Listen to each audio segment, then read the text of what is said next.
ನಮಸ್ಕಾರ. You S B ಸ್ಟುಡಿಯೋಗೆ ಸುಸ್ವಾಗತ. ನಿಮಗೆಲ್ಲ ತಿಳಿದಿರೋ ಹಾಗೆ ಕೃಷಿ ವಿಶ್ವವಿದ್ಯಾನಿಲಯ ಬೆಂಗಳೂರಿನಲ್ಲಿ 2ನೇ ದಿನದ ಕೃಷಿ ಮೇಳ ತುಂಬ ಅಭೂತಪೂರ್ವವಾಗಿ ನಡೀತಾ ಇದೆ. ಸೊ ಈ ಕೃಷಿ ಮೇಳದ ಗ್ರೌಂಡಲ್ಲೇ ಸಹ ನಮ್ಮ U S B studio operate ಆಗ್ತಾ ಇದೆ. ಆ ಸ್ಟುಡಿಯೋದ ವತಿಯಿಂದ ಈಗ ಸಾಕಷ್ಟು ಕಾರ್ಯಕ್ರಮಗಳು, ಲೈವ್ ಕಾರ್ಯಕ್ರಮಗಳು ನಿಮಗೆ ಸಿಗ್ತಾ ಇದೆ. ಸೊ ನಿಮಗೆಲ್ಲ ತಿಳಿದಿರೋ ಹಾಗೆ ಈ ವರ್ಷದ ಕೃಷಿ ಮೇಳವನ್ನು ಸಮೃದ್ಧ ಕೃಷಿ ವಿಕಸಿತ ಭಾರತ ನೆಲ ಜಲ ಬೆಳೆ ಶೀರ್ಷಿಕೆಯಡಿ ಈ ಕೃಷಿ ಮೇಳವನ್ನು ನಾವು ಪ್ರಾರಂಭ ಮಾಡಿದ್ದೇವೆ. ನಿನ್ನೆ ಮೊದಲನೇ ದಿನ 13ನೇ ತಾರೀಕು ತುಂಬ ಅಭೂತಪೂರ್ವವಾಗಿ ಒಂದು ಕೃಷಿ ಮೇಳ ಉದ್ಘಾಟನೆ ಆಯಿತು. ಕೃಷಿ ಮೇಳದಲ್ಲಿ ಸುಮಾರು 750ಕ್ಕೂ ಹೆಚ್ಚು ಮಳಿಗೆಗಳು ಬಂದಿದೆ. ಅದೇ ರೀತಿ ಸಾಕಷ್ಟು ಬೆಳೆಗಳಲ್ಲಿ ಪ್ರಾತ್ಯಕ್ಷಿಕೆಗಳಿದೆ ಮತ್ತು ವಿವಿಧ ಉದ್ಯಮದ ಪ್ರಾತ್ಯಕ್ಷಿಕೆಗಳಿದೆ. ಹಾಗಾಗಿ ಕೃಷಿ ಮೇಳಗಳನ್ನು ನಾವು ಮಾಹಿತಿ ಕಣಜಗಳು ಅಂದರೆ ಸಹ ತಪ್ಪಾಗಲಾರದು. ಮತ್ತು ಒಂದೇ ಸೂರಿನಡಿ ನಮಗೆ ಬೇಕಾದಂಥ ಕೃಷಿಕರಿಗೆ, ಉದ್ಯಮಿಗಳಿಗೆ, ಕೃಷಿ ಉದ್ಯಮಿದಾರರಿಗೆ, ವಿಜ್ಞಾನಿಗಳಿಗೆ, ವಿದ್ಯಾರ್ಥಿಗಳಿಗೆ ಬೇಕಾದಂಥ ಎಲ್ಲ ಮಾಹಿತಿ ಮತ್ತು ಉಪಕರಣಗಳು, ಸಲಕರಣೆಗಳು, ಈ ಒಂದು ವಸ್ತುಗಳು ಸಿಗುವಂಥ ಮತ್ತು ಹೊಸ ನವೀನ ಮಾದರಿಯ ವಸ್ತುಗಳನ್ನು ಪರಿಚಯ ಮಾಡುವಂಥ ಒಂದು ಮೇಳ ಅಂದರೆ ಅದು ಕೃಷಿ ವಿಶ್ವವಿದ್ಯಾನಿಲಯ ಬೆಂಗಳೂರಿನ ಕೃಷಿ ಮೇಳ. ಇದಕ್ಕೆ ಸಾಕಷ್ಟು ಜಿಲ್ಲೆಗಳಿಂದ, ಕರ್ನಾಟಕದ ಎಲ್ಲ ಜಿಲ್ಲೆಗಳಿಂದ ಮತ್ತು ಹೊರ ರಾಜ್ಯಗಳಿಂದಲೂ ಸಹ ರೈತರು ಬಂದು ಈ ಒಂದು ಕಾರ್ಯಕ್ರಮದಲ್ಲಿ ಭಾಗವಹಿಸ್ತಿದ್ದಾರೆ, ಈ ಮೇಳದಲ್ಲಿ ಭಾಗವಹಿಸ್ತಾ ಇದ್ದಾರೆ. ಸೊ ನಮ್ಮ studio U S B studio ವತಿಯಿಂದ ನಾವು ಸಾಕಷ್ಟು ಕಾರ್ಯಕ್ರಮಗಳನ್ನು, ಇದುವರೆಗೆ ಲೈವ್ ಕಾರ್ಯಕ್ರಮಗಳನ್ನು, ಎಲ್ಲ ವಿವಿಧ ಗಣ್ಯರನ್ನು, ಅದೇ ರೀತಿ ಕೃಷಿ ಮೇಳದಲ್ಲಿ ಭಾಗವಹಿಸ್ತಕ್ಕಂಥ ಪ್ರಗತಿಪರ ರೈತರನ್ನು ಮತ್ತು ವಿದ್ಯಾರ್ಥಿಗಳನ್ನು, ಸಂಶೋಧಕರನ್ನು ಕರೆದು ಇಲ್ಲಿ ಸಾಕಷ್ಟು ನಾವು ಒಂದು ಇಂಟರ್ವ್ಯೂಗಳನ್ನು ಮಾಡ್ತಾ ಇದ್ದೇವೆ. ಅದರ ಭಾಗವಾಗಿ 2ನೇ ದಿನದ ಒಂದು ಕಾರ್ಯಕ್ರಮದಲ್ಲಿ ಇವತ್ತಿನ ದಿವಸ ನಮ್ಮ ಜೊತೆ ಶ್ರೀಯುತ ಯೋಗಾನಂದ ಮೂರ್ತಿಯವರು, ಇವರು ತಿಪ್ಟೂರು ತಾಲೂಕು, ತುಮಕೂರು ಜಿಲ್ಲೆಯ ಯೋಗಾನಂದ ಮೂರ್ತಿಯವರು ನಮ್ಮ ಜೊತೆ ಇದ್ದಾರೆ. ಇವರು ಒಬ್ಬರು ಪ್ರಗತಿಪರ ರೈತರು.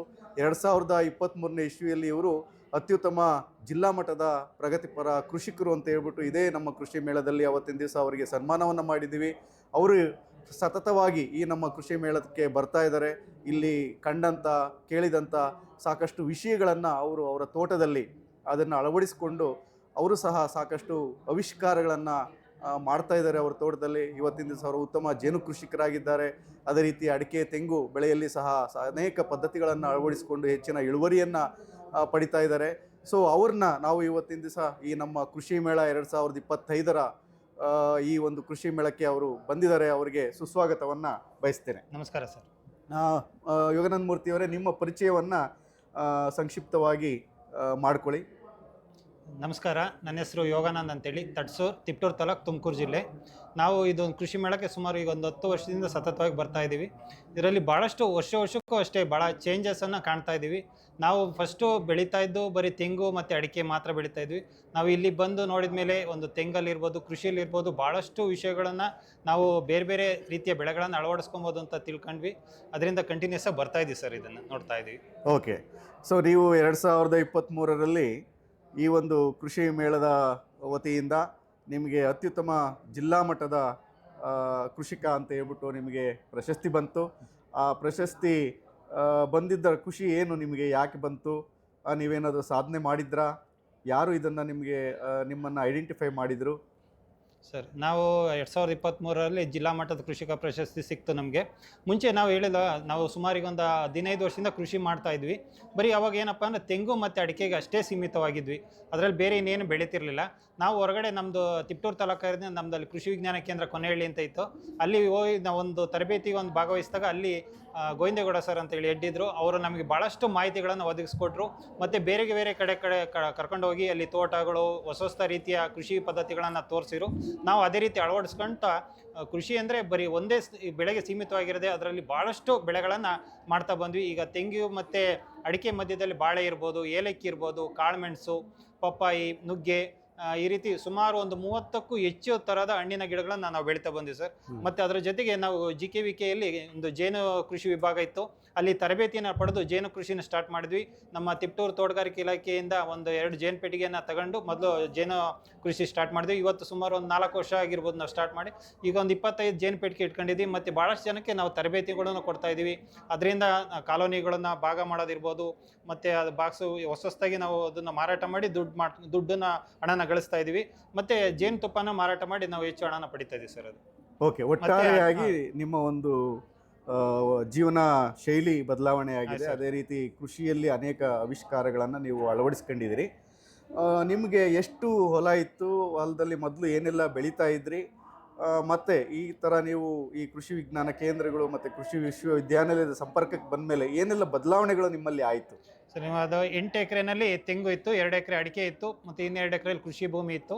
ಅದರಲ್ಲಿ ರಾಗಿ ಬೆಳೀತಾ ಇದ್ವಿ. ನಾವು ಫಸ್ಟು ರಾಗಿ ಅಂತಂದರೆ ಅದರಲ್ಲಿ ಏನು ಒಂದೇ ಥರದ ರಾಗಿ ಬೆಳೀತಾ ಇದ್ವಿ. ನಾವು ಅದೇ KVK ಮತ್ತು GKVKಗಳ ಒಂದು ಸಂಪರ್ಕಕ್ಕೆ ಬಂದಮೇಲೆ ಅದರಲ್ಲಿ ಸುಮಾರು ತಳಿ ರಾಗಿ ಬೆಳೆಗಳು, ಅಂದರೆ ನಾವು ಒಂದು MR6 ಅಂದರೆ ಒಂದೇ ನಾವು ಅದ್ರ ಮೇಲೆ ಡಿಪೆಂಡ್ ಆಗಿದ್ವಿ. ಈಗ ಮಳೆ ಲೇಟಾಗಿ ಬಂದರೂ ಅಷ್ಟೇ, ಬೇಗ ಬಂದರೂ ಅಷ್ಟೇ, ಒಂದೇ ಥರದ ರಾಗಿ ಬೆಳೀತಾ ಇದ್ವಿ. ಆದರೆ ನಾವು ಯಾವ ಸಮಯದಲ್ಲಿ ಯಾವ ಬಿತ್ತನೆ ಮಾಡಬೇಕು, ಯಾವ ಪ್ರಮಾಣದಲ್ಲಿ ಬಿತ್ತನೆ ಮಾಡಬೇಕು, ಮತ್ತು ಅದಕ್ಕೆ ಬೇಕಾದಂಥ ಗೊಬ್ಬರಗಳ ಬಳಕೆಗಳು, ಮತ್ತು ಅದನ್ನು ಯಾವ ಟೈಮಲ್ಲಿ ಯೂಸ್ ಮಾಡಬೇಕು ಅನ್ನೋದು ಬಗ್ಗೆ ಮಾಹಿತಿ ನಮಗೆ ಭಾಳಷ್ಟು ಕೃಷಿ ವಿಶ್ವವಿದ್ಯಾಲಯ ಮತ್ತು ನಮ್ಮ KVK ಸಂಪರ್ಕದಲ್ಲಿ ಬಂತು. ಮತ್ತು ಅಲ್ಲಿ ನಮಗೆ ಬರ್ತಕ್ಕಂಥ ಮಳೆಯ ಒಂದು ಯಾವಾಗ ಮಳೆ ಬರುತ್ತೆ ಅನ್ನೋದ್ರ ಬಗ್ಗೆ, ಹವಾಮಾನ ಅದ್ರ ಬಗ್ಗೆ ನಮ್ಗೆ ಮಾಹಿತಿ ಸಿಗ್ತಾ ಇತ್ತು. ಆ ಹವಾಮಾನ ಇದನ್ನು ನೋಡ್ಕೊಂಡು ನಾವು ಬೆಳೀತಾ ಇದ್ವಿ ಸರ್. ಅದರಿಂದ ಭಾಳಷ್ಟು ಅನುಕೂಲ ಆಯಿತು. ಮತ್ತು ನಾವು ಅದೇ ರೀತಿ ಭಾಳಷ್ಟು ತರಬೇತಿ ಕಾರ್ಯಕ್ರಮಗಳು ಭಾಗವಹಿಸಿದ್ವಿ. ಮತ್ತು ನಾವು ಬೆಳೀತಕ್ಕಂಥ ಬೆಳೆನ ಮೌಲ್ಯವರ್ಧನೆ ಮಾಡಿ ಮಾರಾಟ ಮಾಡಬೇಕು ಅನ್ನೋದ್ರ ಬಗ್ಗೆ ನಮಗೆ ಇಲ್ಲಿ GKVK ಮತ್ತು ನಮ್ಮ KVK ನಮಗೆ ಅದು ಮಾಡಬೇಕು ಅನ್ನಿಸ್ತು. ನಮ್ಮ KVKಯಿಂದ ನಮಗೆ FSCC ನಂಬರು ಸಿಕ್ತು. ಅದರಿಂದ ಹೆಚ್ಚು ಮಾರಾಟನೂ ಮಾಡಿದ್ವಿ, ಆದಾಯನೂ ಗಳಿಸ್ತಾ ಇದ್ದೀವಿ ಸರ್. ಓಕೆ, ಈಗ ನಿಮಗೆ ಕೃಷಿ ಮೇಳಕ್ಕೆ ಎಷ್ಟು ವರ್ಷದಿಂದ ಬರ್ತಾ ಇದ್ದೀರಿ? ಈ ಕೃಷಿ ಮೇಳ ಯಾವ ರೀತಿ ನಿಮಗೆ ಬದಲಾವಣೆ ಮಾಡ್ಕೊಳ್ಳೋದಕ್ಕೆ, ನಿಮ್ಮ ಬೆಳೆ ಪದ್ಧತಿನಲ್ಲಿ ಬದಲಾವಣೆ ಮಾಡ್ಕೊಳ್ಳೋದಕ್ಕೆ ಸಹಾಯ ಮಾಡ್ತದೆ? ಸರ್, ನಾವು ಈಗ ಸುಮಾರು ಒಂದು 10 ವರ್ಷದಿಂದ ಕೃಷಿ ಮೇಳಕ್ಕೆ ಬರ್ತಾ ಇದ್ವಿ. ಮುಂಚೆ ಕೃಷಿ ಮೇಳ ನಡೀತಾ ಇತ್ತು ಅಂತ ಗೊತ್ತಿತ್ತು, ಅಂದರೆ ಈ ಥರ ಒಂದು ಇಷ್ಟೊಂದು ಮಾಹಿತಿ ಸಿಗುತ್ತೆ ಅಂತ ನಮಗೆ ಅಷ್ಟು ಮಾಹಿತಿ ನಮಗೂ ಇರಲಿಲ್ಲ. ನಾವು ಯಾವಾಗ KVK ನಮ್ಮ ಕೃಷಿ ವಿಜ್ಞಾನ ಕೇಂದ್ರ ಕೊನೆಯಲ್ಲಿ ಇದ್ರ ಸಂಪರ್ಕಕ್ಕೆ ಹೋದ್ಮೇಲೆ ಈ ಥರ GKVKನಲ್ಲಿ ಕೃಷಿ ಮೇಳ ನಡೆಯುತ್ತೆ, ಇದರಲ್ಲಿ ಭಾಗವಹಿಸಬೇಕು ಅಂತೇಳಿ ನಾವು ಅಲ್ಲದೆ ನಮ್ಮ ಸುತ್ತಮುತ್ತ ಹಳ್ಳಿಯ ರೈತರುಗಳನ್ನೆಲ್ಲ ಕರ್ಕೊಂಡು ನಾವು ಬರ್ತಾ ಇದ್ವಿ. ಇಲ್ಲಿ ಬಂದಮೇಲೆ ನಮಗೆ ಭಾಳಷ್ಟು ವಿಷಯಗಳು ಅಂತಂದರೆ ನಿಜವಲ್ಲೂ ಅದನ್ನು ಹೇಳೋಕ್ಕೂ ಅಸಾಧ್ಯ ಅನಿಸುತ್ತೆ. ಯಾಕೆಂದರೆ ಎಲ್ಲ ಥರದ್ದು ಕೃಷಿ ಸಂಬಂಧಪಟ್ಟದ್ದಿರ್ಬೋದು, ತೋಟಗಾರಿಕೆಗೆ ಸಂಬಂಧಪಟ್ಟಿರ್ಬೋದು, ಹೈನುಗಾರಿಕೆ ಇರ್ಬೋದು, ಜೇನು ಕೃಷಿ, ಮೀನುಗಾರಿಕೆ, ಪ್ರತಿಯೊಂದು ಯಂತ್ರೋಪಕರಣಗಳು ಎಲ್ಲದೂ ಸಹಿತ ಒಂದೇ ಸೂರಿನಡಿ ಸಿಗ್ತಾ ಇದೆ. ಮತ್ತು ನಾವು ಇಲ್ಲಿ ವರ್ಷಕ್ಕೂ ಅಷ್ಟೇ ಯಂತ್ರೋಪಕರಣಗಳು ಭಾಳಷ್ಟು ವಿಭಿನ್ನವಾಗಿ ಬರ್ತಾ ಇದೆ ಸರ್. ಒಂದು ಬಿತ್ತನೆ ಇರ್ಬೋದು, ಅದು ಉಳುಮೆ ಮಾಡೋದಿರ್ಬೋದು, ಹಾರ್ವೆಸ್ಟ್ ಮಾಡೋದು, ಎಲ್ಲದು ಅದನ್ನು ಡಿವೈಡ್ ಮಾಡೋದು, ಕಾಳುಗಳನ್ನು ಬೇರ್ಪಡಿಸೋದು, ಈ ಥರದ್ದು ದಿನಕ್ಕೆ ಭಾಳಷ್ಟು ಅದನ್ನು ಚೇಂಜಸ್ ಮಾಡ್ತಾ ಇದ್ದಾರೆ. ಭಾಳಷ್ಟು ಅಂದರೆ ಇವತ್ತು ನಮಗೆ ಮೇನ್ ಪ್ರಾಬ್ಲಮ್ ಬರ್ತಾ ಇರೋದು ಲೇಬರ್ ಸಮಸ್ಯೆ. ಯಂತ್ರೋಪಕರಣಗಳು ಈ ಥರದ್ದು ಬಂದಿರೋದ್ರಿಂದ ನಮಗೆ ಅದೊಂದು ಭಾಳಷ್ಟು ಅನುಕೂಲ ಆಗ್ತಿದೆ. ಮತ್ತು ತಳಿಗಳ ಬಗ್ಗೆ ವರ್ಷ ಅಷ್ಟೇ ಹೊಸ ತಳಿಗಳು ಬರ್ತಾ ಇದೆ. ಈಗ ರಾಗಿನಲ್ಲಿ ಇರ್ಬೋದು, ಬೇರೆ ಕಾಳುಗಳಲ್ಲಿ ಇರ್ಬೋದು, ದ್ವಿದಳ ಧಾನ್ಯಗಳಿರ್ಬೋದು, ಮತ್ತು ಹಸಿರೆಲೆ ಗೊಬ್ಬರಗಳು. ಈಗ ಮುಂದೆ ನಾನು ಈ ಸಲ ನೋಡಿದ್ದು ಅಗ್ರಿ ಟೂರಿಸಂ ಬಗ್ಗೆ ಹೆಚ್ಚು ಒತ್ತು ಕೊಟ್ಟಿದ್ದಾರೆ ಅಂತ ಹೇಳಿ, ಅದೊಂದು ನಮ್ಗೆ ಬಹಳ ಖುಷಿ ಆಯ್ತು. ಯಾಕೆ ನಾವು ಹೊಸದಾಗಿ ಮುಂದೆ ನಾವು ಅಷ್ಟೇ ಒಂದು ಅಗ್ರಿ ಟೂರಿಸಂ ಮಾಡಬೇಕು ಅಂತ ಹೇಳಿ ಒಂದು ನಮಗೆ ಐಡಿಯಾ ಇದೆ. ಇದೊಂದು ನೋಡ್ಕೊಂಡು ನಾವು ಮುಂದೆ ಅಳವಡಿಸ್ಕೊಬೇಕು ಅಂತ ಇದೀವಿ ಸರ್. ಇದು ಓಕೆ. ಇಲ್ಲಿ ಈಗ ಒಂದು ಪಶುಗಳ ಜಗತ್ತನ್ನು ನೋಡಿದ್ರಿ ಸರ್. ಪ್ರತಿ ವರ್ಷನೂ ವಿವಿಧ ರೀತಿಯ ಎಲ್ಲ ನಮ್ಮ ನಾಟಿ ಹಸುಗಳೇನಿದೆ, ಹಳ್ಳಿಕಾರ್ ಹಸುಗಳಿರ್ಬೋದು, ಅಮೃತ್ ಮಹಲ್ ಇರ್ಬೋದು, ಈ ಥರದ, ಮತ್ತು ಮತ್ಸ್ಯ ಲೋಕ ಇದೆ. ಅದೇ ರೀತಿ ವಿವಿಧ ಕುರಿ ಮತ್ತು ಮೇಕೆಗಳು ಬಂದಿದ್ದಾವೆ. ಸೊ ಇವನ್ನೆಲ್ಲ ನೋಡಿದಾಗ ಈಗ ನಶಿಸಿ ಹೋಗ್ತಿರ್ತಕ್ಕಂಥ ಈ ಜಾನುವಾರು ಸಂಪತ್ತು ನಮ್ಮ ದೇಶದಲ್ಲಿ, ಸೊ ನೀವೇ ನೋಡ್ತಾ ಇದ್ದೀರಿ, ನಿಮಗೆ ಈಗ ದೇಸಿ ಸಗಣಿ ಬೇಕು ಅಂದರೆ ಸಿಗೋದಿಲ್ಲ. ನೀವು ದೇಸಿ ಸಗಣಿ ಉಪಯೋಗಿಸ್ಕೊಂಡು ಸಾಕಷ್ಟು ಗವ್ಯೋತ್ಪನ್ನಗಳನ್ನು ಮಾಡ್ತಾ ಇದ್ದೀರಿ. ಅದ್ರ ಬಗ್ಗೆ ಒಂದು ಸ್ವಲ್ಪ ಹೇಳ್ತೀರಾ? ಹಾಂ ಸರ್. ಈಗ ಕಳೆದ ವರ್ಷ ನಾವು ಕೃಷಿ ಮೇಳಕ್ಕೆ ಬಂದಾಗ ನಮಗೆ ಅನಿಸಿದ್ದು, ಕೃಷಿ ಅಂತಂದರೆ ಬರೀ ಆದಾಯ ಒಂದೇ ಅಲ್ಲ, ಒಳ್ಳೆ ಆಹಾರ ಮತ್ತು ಒಳ್ಳೆ ಆರೋಗ್ಯಕ್ಕೆ ಕೃಷಿ ಮಾಡಬೇಕು ಅನ್ನೋದೊಂದು ಕಾನ್ಸೆಪ್ಟು ನಾವು ಕಳೆದ ವರ್ಷ ನೋಡಿದ್ವಿ. ಆ ಒಂದು ನಿಟ್ಟಿನಲ್ಲಿ ನಾವು ಈಗ ದೇಶಿ ಹಸುಗಳು, ಈಗ ಯಾಕೆಂದರೆ ಅದೇ ಆದಾಯಕ್ಕೆ ನಾವು HF ಜೆರ್ಸಿ ಹಸುಗಳನ್ನು ಸಾಕ್ತಾ ಇದ್ವಿ. ಅದರ ಆರೋಗ್ಯಕ್ಕಾಗಿ ಅಂತಲೇ ನಮ್ಗೆ ದೇಶಿ ಹಸು ಬೇಕೇ ಬೇಕು. ಅದರ ಹಾಲು ಅಷ್ಟೇ. ಈಗ ಹಿಂದೆ ಎಲ್ಲ ಏನು ಮಾಡ್ತಿದ್ರು ಅಂದರೆ ಹಸುಗಳು ಈಗ ಹಾಲು ಕಡಿಮೆ ಕೊಡ್ತೇವೆ ಅಂದ್ಬಿಟ್ಟು ಅದನ್ನ ಸಾಕ ಸಂತತಿ ಕಡಿಮೆ ಆಗ್ತಾ ಬಂತು, ಆದಾಯ ಕಡಿಮೆ ಅಂತೇಳಿ. ಆದರೆ ಈ ಥರ ನಾವು ಒಂದು ಅದರ ಸಗಣಿ ಅಂದರೆ ಗೋಮಯ ಮತ್ತು ಗೋಮೂತ್ರದಿಂದಲೂ ಕೆಲವು ಉತ್ಪನ್ನಗಳನ್ನು ಮಾಡಿ ಮಾರಾಟ ಮಾಡಿ ಹೆಚ್ಚು ಆದಾಯ ಪಡಿಬೋದು ಅಂತೇಳಿ ನಾವು ತಿಪ್ಟೂರು ತಾಲೂಕಿನಲ್ಲಿ ಒಂದು ದೇಸಿ ಗೋತ್ಪನ್ನ ಪರಿವಾರ ಅಂತೇಳಿ ಮಾಡ್ಕೊಂಡು ನಮ್ಮ ದೇಸಿ ಹಸುವಿನ ಸಗಣಿಯಿಂದ ದೀಪಗಳು, ಧೂಪ, ವಿಭೂತಿ, ಗಣೇಶನ ವಿಗ್ರಹಗಳು ಮತ್ತು ಕೀ ಚೈನ್ಗಳು, ಈ ಥರದ್ದು ಸುಮಾರು ಹಲವು ಉತ್ಪನ್ನಗಳನ್ನು ನಾವು ಮಾಡೋಕ್ಕೆ ಸ್ಟಾರ್ಟ್ ಮಾಡಿದ್ವಿ. ಅದರಿಂದಲೂ ಅಷ್ಟು ಹೆಚ್ಚು ಲಾಭನ ಪಡಿತಾ ಇದ್ವಿ ಸರ್. ಸೊ ಏನು ನೀವು ಈ ದೇಸಿ ಒಂದು ಸಂಘ ಅಂತ ಮಾಡ್ಕೊಂಡಿದ್ದೀರಿ ಸರ್. ಸೊ ಇದುವರೆಗೆ ಏನಾದರೂ ನಿಮ್ಮ ಸಂಘದಿಂದ ನೋಡಿ, ನಿಮ್ಮ ಸಂಘದ ಕಾರ್ಯಕ್ರಮಗಳಲ್ಲಿ ಭಾಗವಹಿಸಿ ಕೆಲವರು ಈ ಹಸುಗಳನ್ನು, ಈ ದೇಸಿ ಹಸುಗಳನ್ನು ಅಂದರೆ ಅಮೃತ್ ಮಹಲ್ ಇರ್ಬೋದು, ಹಳ್ಳಿಕಾರ್ ಇರ್ಬೋದು, ಈ ಥರ ಹಸುಗಳನ್ನು ಸಾಕ್ತಾ ಇದ್ದಾರಾ? ಈಗ ಅದು ಮತ್ತೆ ಏನಾದರೂ ಆ ಕಡೆ ಮುಖ ಮಾಡ್ತಾ ಇದಾರೆ ರೈತರು? ಸರ್ ಬಹಳಷ್ಟು ಜನ ಈಗ ಅಟ್ಲೀಸ್ಟ್ ನಾವು ಮಾರಾಟ ಕಲ್ದಿರೂ ಅವ್ರ ಮನೆಯ ಉದ್ದೇಶಕ್ಕಾರು ಅದನ್ನ ಮಾಡ್ಕೊಳಕ್ ಸ್ಟಾರ್ಟ್ ಮಾಡಿದ್ದಾರೆ. ಈಗ ಏಕೆ ನಾವು ಸುಮಾರು ಹಳ್ಳಿಗಳಲ್ಲಿ ಅದ್ರ ಬಗ್ಗೆ ಒಂದು ಅವೇರ್ನೆಸ್ ಪ್ರೋಗ್ರಾಮ್ಗಳನ್ನು ಮಾಡ್ತಾ ಬಂದ್ವಿ.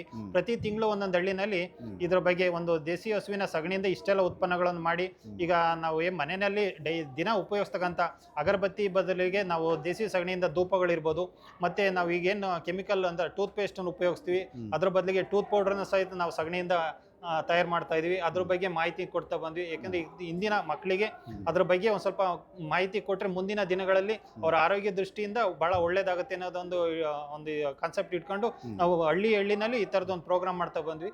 ಅದರಿಂದ ಬಹಳಷ್ಟು ಜನ ಅಂದ್ರೆ ಮಾರಾಟ ಕಲ್ದಿದ್ರು ಅವ್ರ ಮನೆ ಉದ್ದೇಶಕ್ಕಾರು ಕೆಲವರು ಬಳಸ್ಕೊಂಡು ಅದನ್ನ ಉತ್ಪನ್ನಗಳು ಮಾಡ್ತಾ ಇದ್ದಾರೆ ಸರ್. ಅದು ಹೌದು. ಈಗ ನೀವು ಸುಮಾರು ಒಂದು 25 ಪೆಟ್ಟಿಗೆಗಳನ್ನು ಇಟ್ಕೊಂಡು ಜೇನು ಕೃಷಿ ಮಾಡ್ತಾ ಇದ್ದೀವಿ ಅಂತ ಹೇಳಿದ್ರಿ. ಆ ಜೇನು ಕೃಷಿ ಬಗ್ಗೆ ಹೆಂಗೆ ಆಕರ್ಷಣೆ ಬಂತು, ಎಲ್ಲಿಂದ ನಿಮಗೆ ಪ್ರೇರಣೆ ಬಂತು, ಅದನ್ನ ಸ್ವಲ್ಪ ಹೇಳ್ತೀರಾ ಸರ್? ನಾವು ಜೇನು ಅಂತಂದ್ರೆ ಅದು ಚುಚ್ಚುತ್ತೆ ಅನ್ನೋದೊಂದು ಭಯ ಇತ್ತು ನಮ್ಗೆ. ನಮ್ಮ ತಿಪ್ಟೂರು ತಾಲೂಕಿನಲ್ಲಿ ಸಿದ್ದರಾಮೇಶ್ವರ್ ಸರ್ ಅಂತ ಹೇಳಿ ಒಬ್ರು ಸರ್ಕಲ್ ಇನ್ಸ್ಪೆಕ್ಟರ್ ಇದ್ರು. ಅವರು ಈ ಜೇನು ಕೃಷಿ ಬಗ್ಗೆ ಬಹಳ ಆಸಕ್ತಿ ಇತ್ತು. ನಾವು ನಮ್ಮ KVKಗೆ ಬಂದಾಗ ನಮ್ಮ ಗೋವಿಂದೇಗೌಡ ಸರ್ ಅವರು ನಮ್ಮ ತೋಟಕ್ಕೆ ನಮಗೆ ಪರಿಚಯ ಮಾಡಿಕೊಟ್ರು. ಅವರು ನಮಗೆ ಜೇನು ಕೃಷಿ ಬಗ್ಗೆ ಒಂದು ಸ್ವಲ್ಪ ಮಾಹಿತಿ ತಿಳಿಸ್ತಾ ಬಂದರು. ಜೇನು ಕೃಷಿಕರನ್ನು ಪರಿಚಯ ಮಾಡಿಕೊಟ್ರು. ಆನಂತರ ಅದನ್ನು ನಾವು ಯಾಕೆ ಅದನ್ನು ಹೆಚ್ಚಿನ ಮಟ್ಟದಲ್ಲಿ ಮಾಡಬಾರ್ದು ಅಂತ ಹೇಳಿ ಅದನ್ನು ಸ್ಟಾರ್ಟ್ ಮಾಡಿದ್ವಿ ಸರ್. ಇವಾಗ ಸುಮಾರು ಒಂದು 20 ಪೆಟ್ಟಿಗೆ ಜೇನು ಪೆಟ್ಟಿಗೆಯನ್ನು ನಾವು ಮಾಡ್ಕೊಂಡು, ಈಗ ಏನಾಗ್ತಿತ್ತು ಅಂತ ಮುಂಚೆ ಯಾವುದೇ ಜೇನಿದ್ರು ನಮ್ಮ ಸುತ್ತಮುತ್ತ ಹಳ್ಳಿಗಳಲ್ಲಿ ಊರುಗಳಲ್ಲಿ ಬೆಂಕಿ ಹಾಕಿ ಸುಟ್ಟಾಕ್ತಿದ್ರು. ಯಾರು ಅದನ್ನ ಏನು ಹುಳ ಚುಚ್ಚುತ್ತೆ ಅನ್ನೋದೊಂದು ಬೈಕೆ ಸುಟ್ಟಾಕ್ಬಿಡೋದು, ಎಷ್ಟು ತುಪ್ಪ ಸಿಗುತ್ತೆ ಅಷ್ಟು ತಗಂತಿದ್ರು. ಈಗ ಹಂಗಲ್ಲ ಸರ್, ನಮ್ಮ ಸುತ್ತಮುತ್ತ ಹಳ್ಳಿ ಇರ್ಬೋದು, ನಮ್ಮೂರು ಇರ್ಬೋದು, ಎಲ್ಲೇ ಜೇನಿದ್ರು ನಮಗೆ ಕರೀತಾರೆ, ಬನ್ನಿ ಈ ತರ ತಗೊಂಡೋಗಿ ಅಂತಾರೆ. ಈಗ ನೀವು JKVKನಲ್ಲೂ ಒಂದು ತರಬೇತಿಯನ್ನು ತೆಗೆದುಕೊಂಡ್ರಿ ಅಂದ್ರೆ ಅದು ಯಾವಾಗ ತಗೊಂಡ್ರಿ? 2023 ಸರ್. ಎಷ್ಟು ದಿನದ ತರಬೇತಿ? 6 ದಿನದ ತರಬೇತಿ ಅದು ತಗೊಂಡಿದ್ವಿ.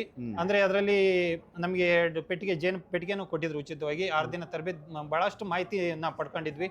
ಮತ್ತೆ ನಾವು ಓನಾಗಿ ಒಂದ್ ಸ್ವಲ್ಪ ನೋಡ್ತಾ ಕೆಲವರು ಜೇನು ಕೃಷಿಕರನ್ನು ಭೇಟಿ ಮಾಡ್ತಾ ಕಲ್ತ್ಕೊಂಡ್ವಿ. ಮತ್ತೆ ಖಾದಿ ಇಂಡಿಯಾದವರು ಒಂದು ತರಬೇತಿ ಕಾರ್ಯಕ್ರಮ ಹಮ್ಮಿಕೊಂಡಿದ್ರು. ಅದು 10 ದಿನ ತರಬೇತಿ ಇತ್ತು. ಮತ್ತೆ ನಮ್ಮ KVKನಲ್ಲಿ ಒಂದು 2 ದಿನದ 3 ದಿನ ತರಬೇತಿ ಇತ್ತು. ಮತ್ತೆ ನಾವು ಇಲ್ಲಿ JKVKಯಿಂದನೇ ಒಂದ್ಸಲ ನಾವು ಶಂಕರನಾರಾಯಣ ಅಂತ ಹೇಳಿ ಅವ್ರು ಕರೆಸ್ಬಿಟ್ಟು ನಮ್ಮ ತೋಟದಲ್ಲೇ ನಮ್ಮ ಸುತ್ತಮುತ್ತಲ ರೈತರಿಗೆ ಒಂದು ಪ್ರಾತ್ಯಕ್ಷತೆಯನ್ನು ಒಂದಿನದ ಕಾರ್ಯಕ್ರಮ ಮಾಡಿದ್ವಿ. ಅಲ್ಲಿ ಜೇನನ್ನ ಪೆಟ್ಟಿಗೆಗೆ ಯಾವ ತರ ಅದನ್ನ ಟ್ರಾನ್ಸ್ಫರ್ ಮಾಡೋದ್ರ ಬಗ್ಗೆನೂ ಮಾಹಿತಿ ಕೊಟ್ಟಿದ್ವಿ ಸರ್. ಅದು ಓಕೆ. ಈಗ ಏನೇನು ಜೇನು ಉತ್ಪನ್ನಗಳನ್ನು ಮಾಡ್ತಾ ಇದ್ದೀರಾ ಸರ್? ಜೇನು ಈಗ ಸದ್ಯಕ್ಕೆ ನಾವು ತುಪ್ಪ ಮಾರಾಟ ಮಾಡ್ತಾ ಇದೀವಿ. ಅದರ ಮೇಣದಿಂದ ಒಂದ್ ಸ್ವಲ್ಪ ಲಿಪ್ಸ್ಟಿಕ್ ಒಂದ್ ಸ್ವಲ್ಪ ಮಾಡ್ತಾ ಇದೀವಿ. ಮತ್ತೆ ಜೇನು ಕುಟುಂಬನ ವಿಭಜನೆ ಮಾಡಿ ಮಾರಾಟ ಮಾಡ್ತಾ ಇದೀವಿ. ಮತ್ತೆ ಅದನ್ನ ಹಿಡಿದು ಈಗ ತೆಂಗಿನ ಮೊಟ್ಟೆ ಒಳಗಿರ್ಬೋದು, ಮರದ ಹುತ್ತದೊಳಗೆ, ಮತ್ತೆ ಸ್ಟಾರ್ಟರ್ ಬಾಕ್ಸ್ಗಳು ಇರ್ತವೆ, ಕೇಸಿಂಗ್ ಪೈಪ್ ಒಳಗೆಲ್ಲ ಇರ್ತವೆ.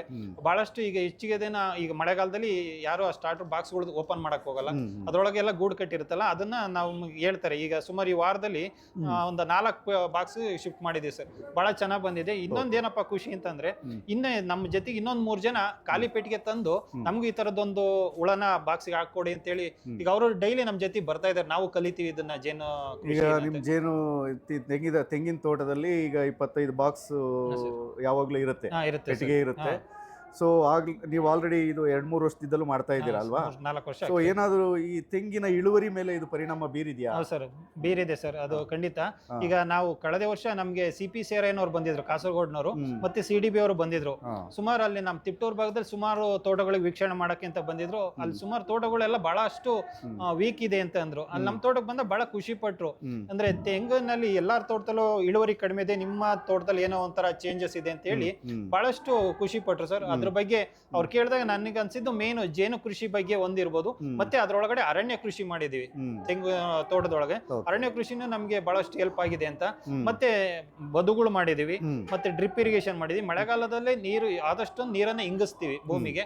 ಮತ್ತೆ ಅರಣ್ಯ ಗಿಡಗಳ ಎಲೆಗಳು ಬೀಳೋದ್ರಿಂದ, ಮತ್ತೆ ಬೇಸಿಗೆನಲ್ಲಿ ಅದು ನೆರಳನ್ನ ಕೊಡೋದ್ರಿಂದ ಆದಷ್ಟು ತೋಟದೊಳಗೆ ಅಷ್ಟು ಹೆಚ್ಚಿಗೆ ವಾತಾವರಣದಲ್ಲಿ ಏನ್ ಬದಲಾವಣೆ ಆಗ್ತಾ ಇಲ್ಲ. ಅದರಿಂದ ಇಳುವರಿಯಲ್ಲಿ ಬಹಳ ಚೆನ್ನಾಗಿದೆ ಸರ್. ಓಕೆ.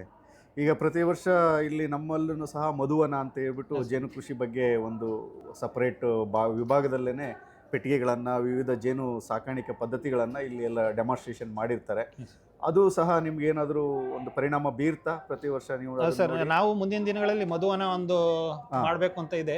ಯಾಕಂದ್ರೆ ನಮ್ಮಲ್ಲಿ ಮೇನ್ ಕ್ರಾಪ್ ಬಂದು ತೆಂಗು ಅಡಿಕೆ ಇರೋದ್ರಿಂದ ಮಧುವನ ನಾವು ಮಾಡಿದಾಗ ಹೆಚ್ಚಿಗೆ ಅದರಲ್ಲಿ ಹೂವಿನ ಬೆಳೆಗಳು ಹೆಚ್ಚಿಗೆ ಬೇಕು ಅಂತೇಳಿ ಈ ಕೆಲವು ಅರಣ್ಯ ಗಿಡಗಳೆಲ್ಲ ಮಾಡಿದ್ದೀವಿ.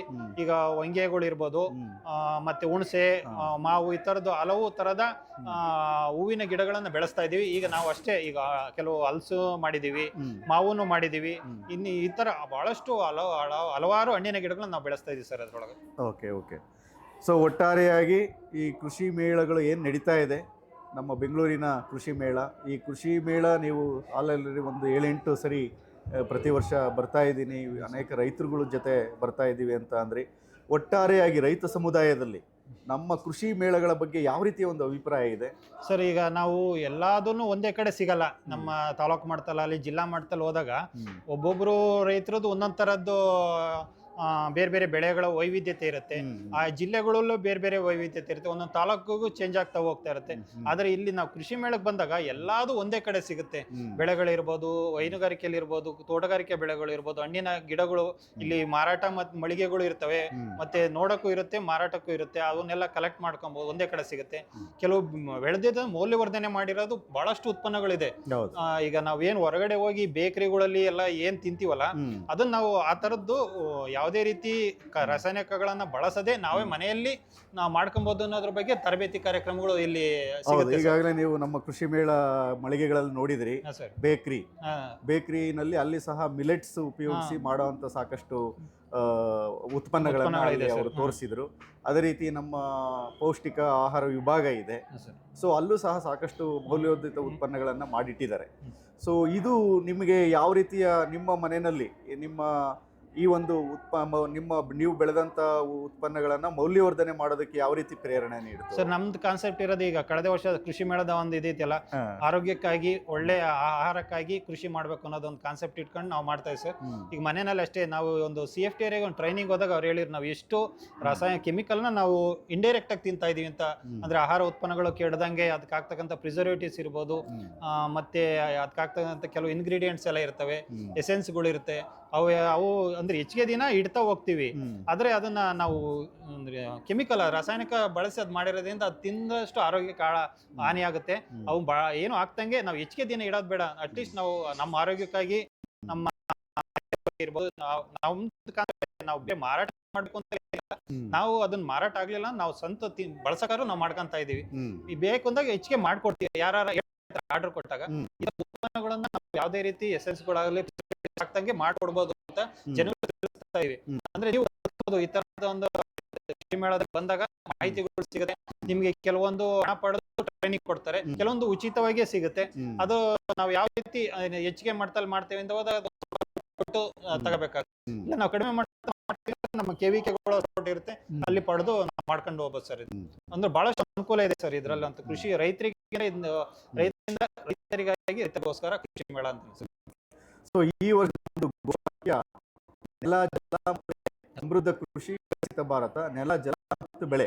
ಸೊ ಇದರ ಬಗ್ಗೆ, ನೆಲ ಮತ್ತೆ ಜಲ ಮತ್ತು ಬೆಳೆ ಬಗ್ಗೆ ಸ್ವಲ್ಪ ಹೇಳ್ತೀರಾ? ಯಾವ ರೀತಿ ನೆಲ ಮತ್ತೆ ಜಲ ಮತ್ತು ಬೆಳೆಯನ್ನ ಇಂಪ್ರೂವ್ ಮಾಡ್ಕೊಂಡ್ರಿ ಈ ಕೃಷಿ ಮೇಳದಿಂದ ಅಂತ? ಸರ್, ನಮಗೆ ಫಸ್ಟ್ ನೆಲ ಅಂತಂದ್ರೆ ನಾವು ಯಾವ ರೀತಿ ಮಾಡ್ತೀವಿ ನಮಗೆ ರೈತರಲ್ಲಿ ಏನಾಗ್ತಿದೆ ಅಂತಂದ್ರೆ ಮಾಹಿತಿ ಬರುತ್ತೆ. ಅಂದ್ರೆ ರೈತ ಅವ್ನು ಎಲ್ಲ ಸ್ವಲ್ಪದ್ರಲ್ಲಿ ಇಡುತ್ತಾನೆ. ಯಾವಾಗ ಅಂತಂದ್ರೆ ನಾವು ಆಗ್ತಕ್ಕಂಥ ಬೆಳೆಗಳಿಗೆ ನೆಲಕ್ಕೆ ಸುಮ್ನೆ ಏನ್ ಮಾಡ್ತೀವಿ, ಈಗ ಯೂರಿಯಾ, ಕೆಲವರು ರಾಗಿಗೆಲ್ಲ ಮಾಡ್ತಾರೆ, ಹೆಚ್ಚು ಯೂರಿಯಾ ಬಳಸ್ತಾರೆ. ಅದು ನಾವು ಈಗ 3 ಹೊತ್ತಿಂದ ಊಟ ಒಂದೇ ಟೈಮ್ ಮಾಡಕ್ ಆಗಲ್ಲ. ಅದಕ್ಕೆ ಎಷ್ಟು ಬೇಕು ಅಷ್ಟೇ ತಗೊಳೋದು. ಅದೇ ರೀತಿ ಬೆಳೆಗೆ ನಾವು ಅದಕ್ಕೆ ಎಷ್ಟು ಬೇಕೋ ಪೋಷಕಾಂಶಗಳನ್ನ ಅಷ್ಟು ನೀಡಿದ ಮಾತ್ರ ಅದು ಹೆಚ್ಚು ಇಳುವರಿ ಕೊಡುತ್ತೆ. ನಮ್ಗೆ ಇತ್ಲ ಖರ್ಚು ಆಗಿರುತ್ತೆ, ಇತ್ಲಾಗ ರೋಗ ಹೆಚ್ಚಾಗುತ್ತೆ, ಅದು ಜಾಸ್ತಿ ಗೊಬ್ಬರ ಕೊಟ್ಟ ಭೂಮಿನೂ ಹಾಳಾಗ ಹೋಗುತ್ತೆ. ಅದರಿಂದ ನಾವು ಬೆಳೆಗಳು ನೋಡ್ತಾ ನಿಮ್ಮ ಮಣ್ಣನ್ನ ಈಗ ಸಾವಯವ ಪದ್ಧತಿ ಮಾಡ್ತಾ ಇದ್ದೀರಿ. ಹಸಿರೆಲೆ ಗೊಬ್ಬರಗಳನ್ನು ಉಪಯೋಗಿಸಿಕೊಂಡು ಮಾಡ್ತಾ ಇದ್ದೀರಿ. ದೇಸಿ ಸಗಣಿ, ಈ ತರದನ್ನ ವರ್ಷಕ್ಕೆ 2 ಸಲ ಮಲ್ಚಿಂಗ್ ಬೆಳೆಗಳಾಗಿ ಅದನ್ನ ಭೂಮಿ ಸೇರಿಸ್ತೀವಿ. ಸಂಪೂರ್ಣವಾಗಿ ನೀವು ರಾಸಾಯನಿಕಗಳನ್ನ ನಿಲ್ಲಿಸಿದೆ ಸರ್. ಜಲ, ನೀರನ್ನ ಹೇಗೆ ನೀರನ್ನ ನಮ್ಗೆ 2005 ನಾವು ಕೃಷಿ ಬಂದಾಗ ನಮಗೆ ಮೇನ್ ಪ್ರಾಬ್ಲಮ್ ಇದ್ದಿದ್ದೆ ನೀರಿನ. ನಾನು ಫಸ್ಟ್ ಮಾಡಿದ್ದು ಬದುಗಳು, ನಮ್ಮ ಕೃಷಿ ಇಲಾಖೆಯಿಂದ ಕಂದಕ ಬದುಗಳನ್ನು ಮಾಡಿಸ್ತೀವಿ, ಕೃಷಿ ಹೊಂಡ ಮಾಡಿಸ್ಕೊಂಡ್ವಿ. ನಮ್ಮ ತೋಟಕ್ಕೆ ಬಹಳಷ್ಟು ನೀರು ಬರ್ತಿತ್ತು. ಬಂದಿದ್ದು ನೀರು ಪೋಲಾಗಿ ಆಚೆ ಹೊರಟೋಗ್ತಿತ್ತು, ಓಕೆ ನಿಲ್ತಿರ್ಲಿಲ್ಲ. ಬರೀ ನೀರ್ ಒಂದೇ ಹೋಗ್ತಿರ್ಲಿಲ್ಲ ಅವಾಗ. ನಮ್ ತೋಟದಲ್ಲಿ ಇರ್ತಕ್ಕಂಥ ಗೊಬ್ಬರನೂ ತಗೊಂಡು ಆಚೆ ಹೋಗ್ತಿತ್ತು, ಓಕೆ ಭೂಮಿ ಬರಡಾಗಿ ಹೋಗ್ತಿತ್ತು. ಅವಾಗ ನಾವು ಫಸ್ಟ್ ಬಂದಾಗ ನಾವು ಕೃಷಿ ಇಲಾಖೆಯಿಂದ ಬದುಗಳನ್ನ ನಿರ್ಮಾಣ ಮಾಡಿದ್ವಿ, ಒಂದು ದೊಡ್ಡದೊಂದು ಕೃಷಿ ಹೊಂಡ ಮಾಡ್ಕೊಂಡ್ವಿ. ಈಗ ಕೃಷಿ ಹೊಂಡದಲ್ಲಿ ಮೀನು ಸಾಕಾಣಿಕೆನೂ ಮಾಡಿದೀವಿ. ಓಕೆ ಮತ್ತೆ ಈ ನೀರು ಮಳೆಗಾಲದಲ್ಲಿ ಎಷ್ಟೇ ನೀರ್ ಬಂದ್ರು ಅದು ಒಂದೊಂದು ಸ್ಟೆಪ್ ಮಾಡ್ಕೊಂಡಿದೆ ಸರ್. ಅದು ಬರ್ತಿಂತ ನಿಂತು ಮುಂದೆ ಮುಂದೆ ಹೋಗುತ್ತೆ. ಹೋಗುತ್ತೆ ಹಿಂಗ್ trench, ಬಂದು ಹಿಂಗಿ ಅಲ್ಲಲ್ಲಿ ಹಿಂಗಿ ಮುಂದೆ ಟ್ರೆಂಚ್ ಹೋಗುತ್ತೆ. ಹೊಡ್ಸಿರೋ ಜಾಗಗಳಿಗೆ ತೆಂಗಿನ ಗರಿಗಳನ್ನ ಎಲ್ಲ ತುಂಬಿಟ್ಟಿದೀವಿ ಅದ್ರೊಳಗಡೆ. ಅದು ಭೂಮಿಲಿ ನೆಲನೂ ಆರ್ದಂಗೆ ಒದಿಕೆ ತರ ಇರುತ್ತೆ. ತೇವಾಂಶವನ್ನ ಕಾಪಾಡುತ್ತೆ. ಮತ್ತೆ ಬದುಗಳ ಮೇಲೆಲ್ಲ ಅರಣ್ಯ ಗಿಡಗಳನ್ನ ಹಾಕಿರೋದ್ರಿಂದ ಹಾ ನೆಲ ಪೂರ್ತಿ ಯಾವಾಗ್ಲೂ ಒಂದ್ ಸ್ವಲ್ಪ ತೇವಾಂಶನೇ ಇರುತ್ತೆ ಸರ್. ಅದರಿಂದ ನೀರು ನಮ್ಗೆ ನೀರಿನ ಮಹತ್ವ ಬಹಳ ಮುಖ್ಯ. ಯಾಕೆಂದ್ರೆ ನಮ್ಗೆ ಅದು ನಮ್ಮ ತಿಪ್ಟೂರು ಭಾಗದಲ್ಲಿ ಈಗ 2015 15-20 ಮಧ್ಯದಲ್ಲಿ ಬಹಳಷ್ಟು ಬರಗಾಲ. ಹೌದು ನಾವು 1100 ಅಡಿವರೆಗೂ ಬೋರ್ ಕೊರ್ಸಿ ನೀರ್ ಇರ್ತಿರ್ಲಿಲ್ಲ ಸರ್. ಇವತ್ತೇನೋ ಮಳೆ ಆಗ್ತಿದೆ, ಒಂದ್ ಸ್ವಲ್ಪ ನೀರಿದೆ.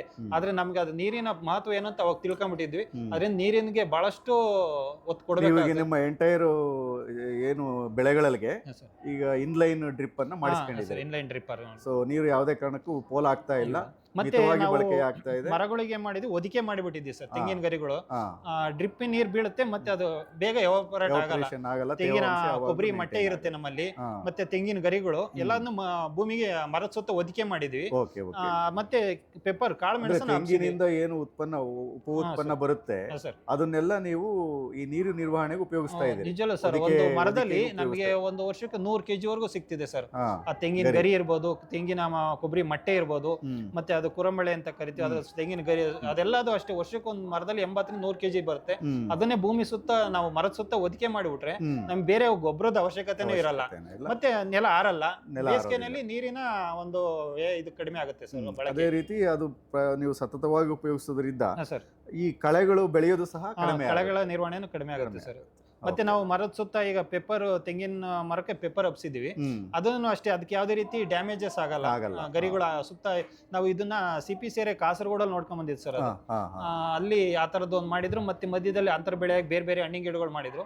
ಆ ಕಾನ್ಸೆಪ್ಟ್ ಅಲ್ಲಿ ನೋಡಿದಾಗ ಆಮೇಲೆ ಅವರೊಬ್ರು ನಮ್ ತೋಟಕ್ಕೆ ಬಂದಾಗ ನೀವ್ ಯಾಕೆ ಈ ತರ ಒದಿಕೆ ಮಾಡಿದೀರಾ ಅಂತ ಕೇಳಿರು.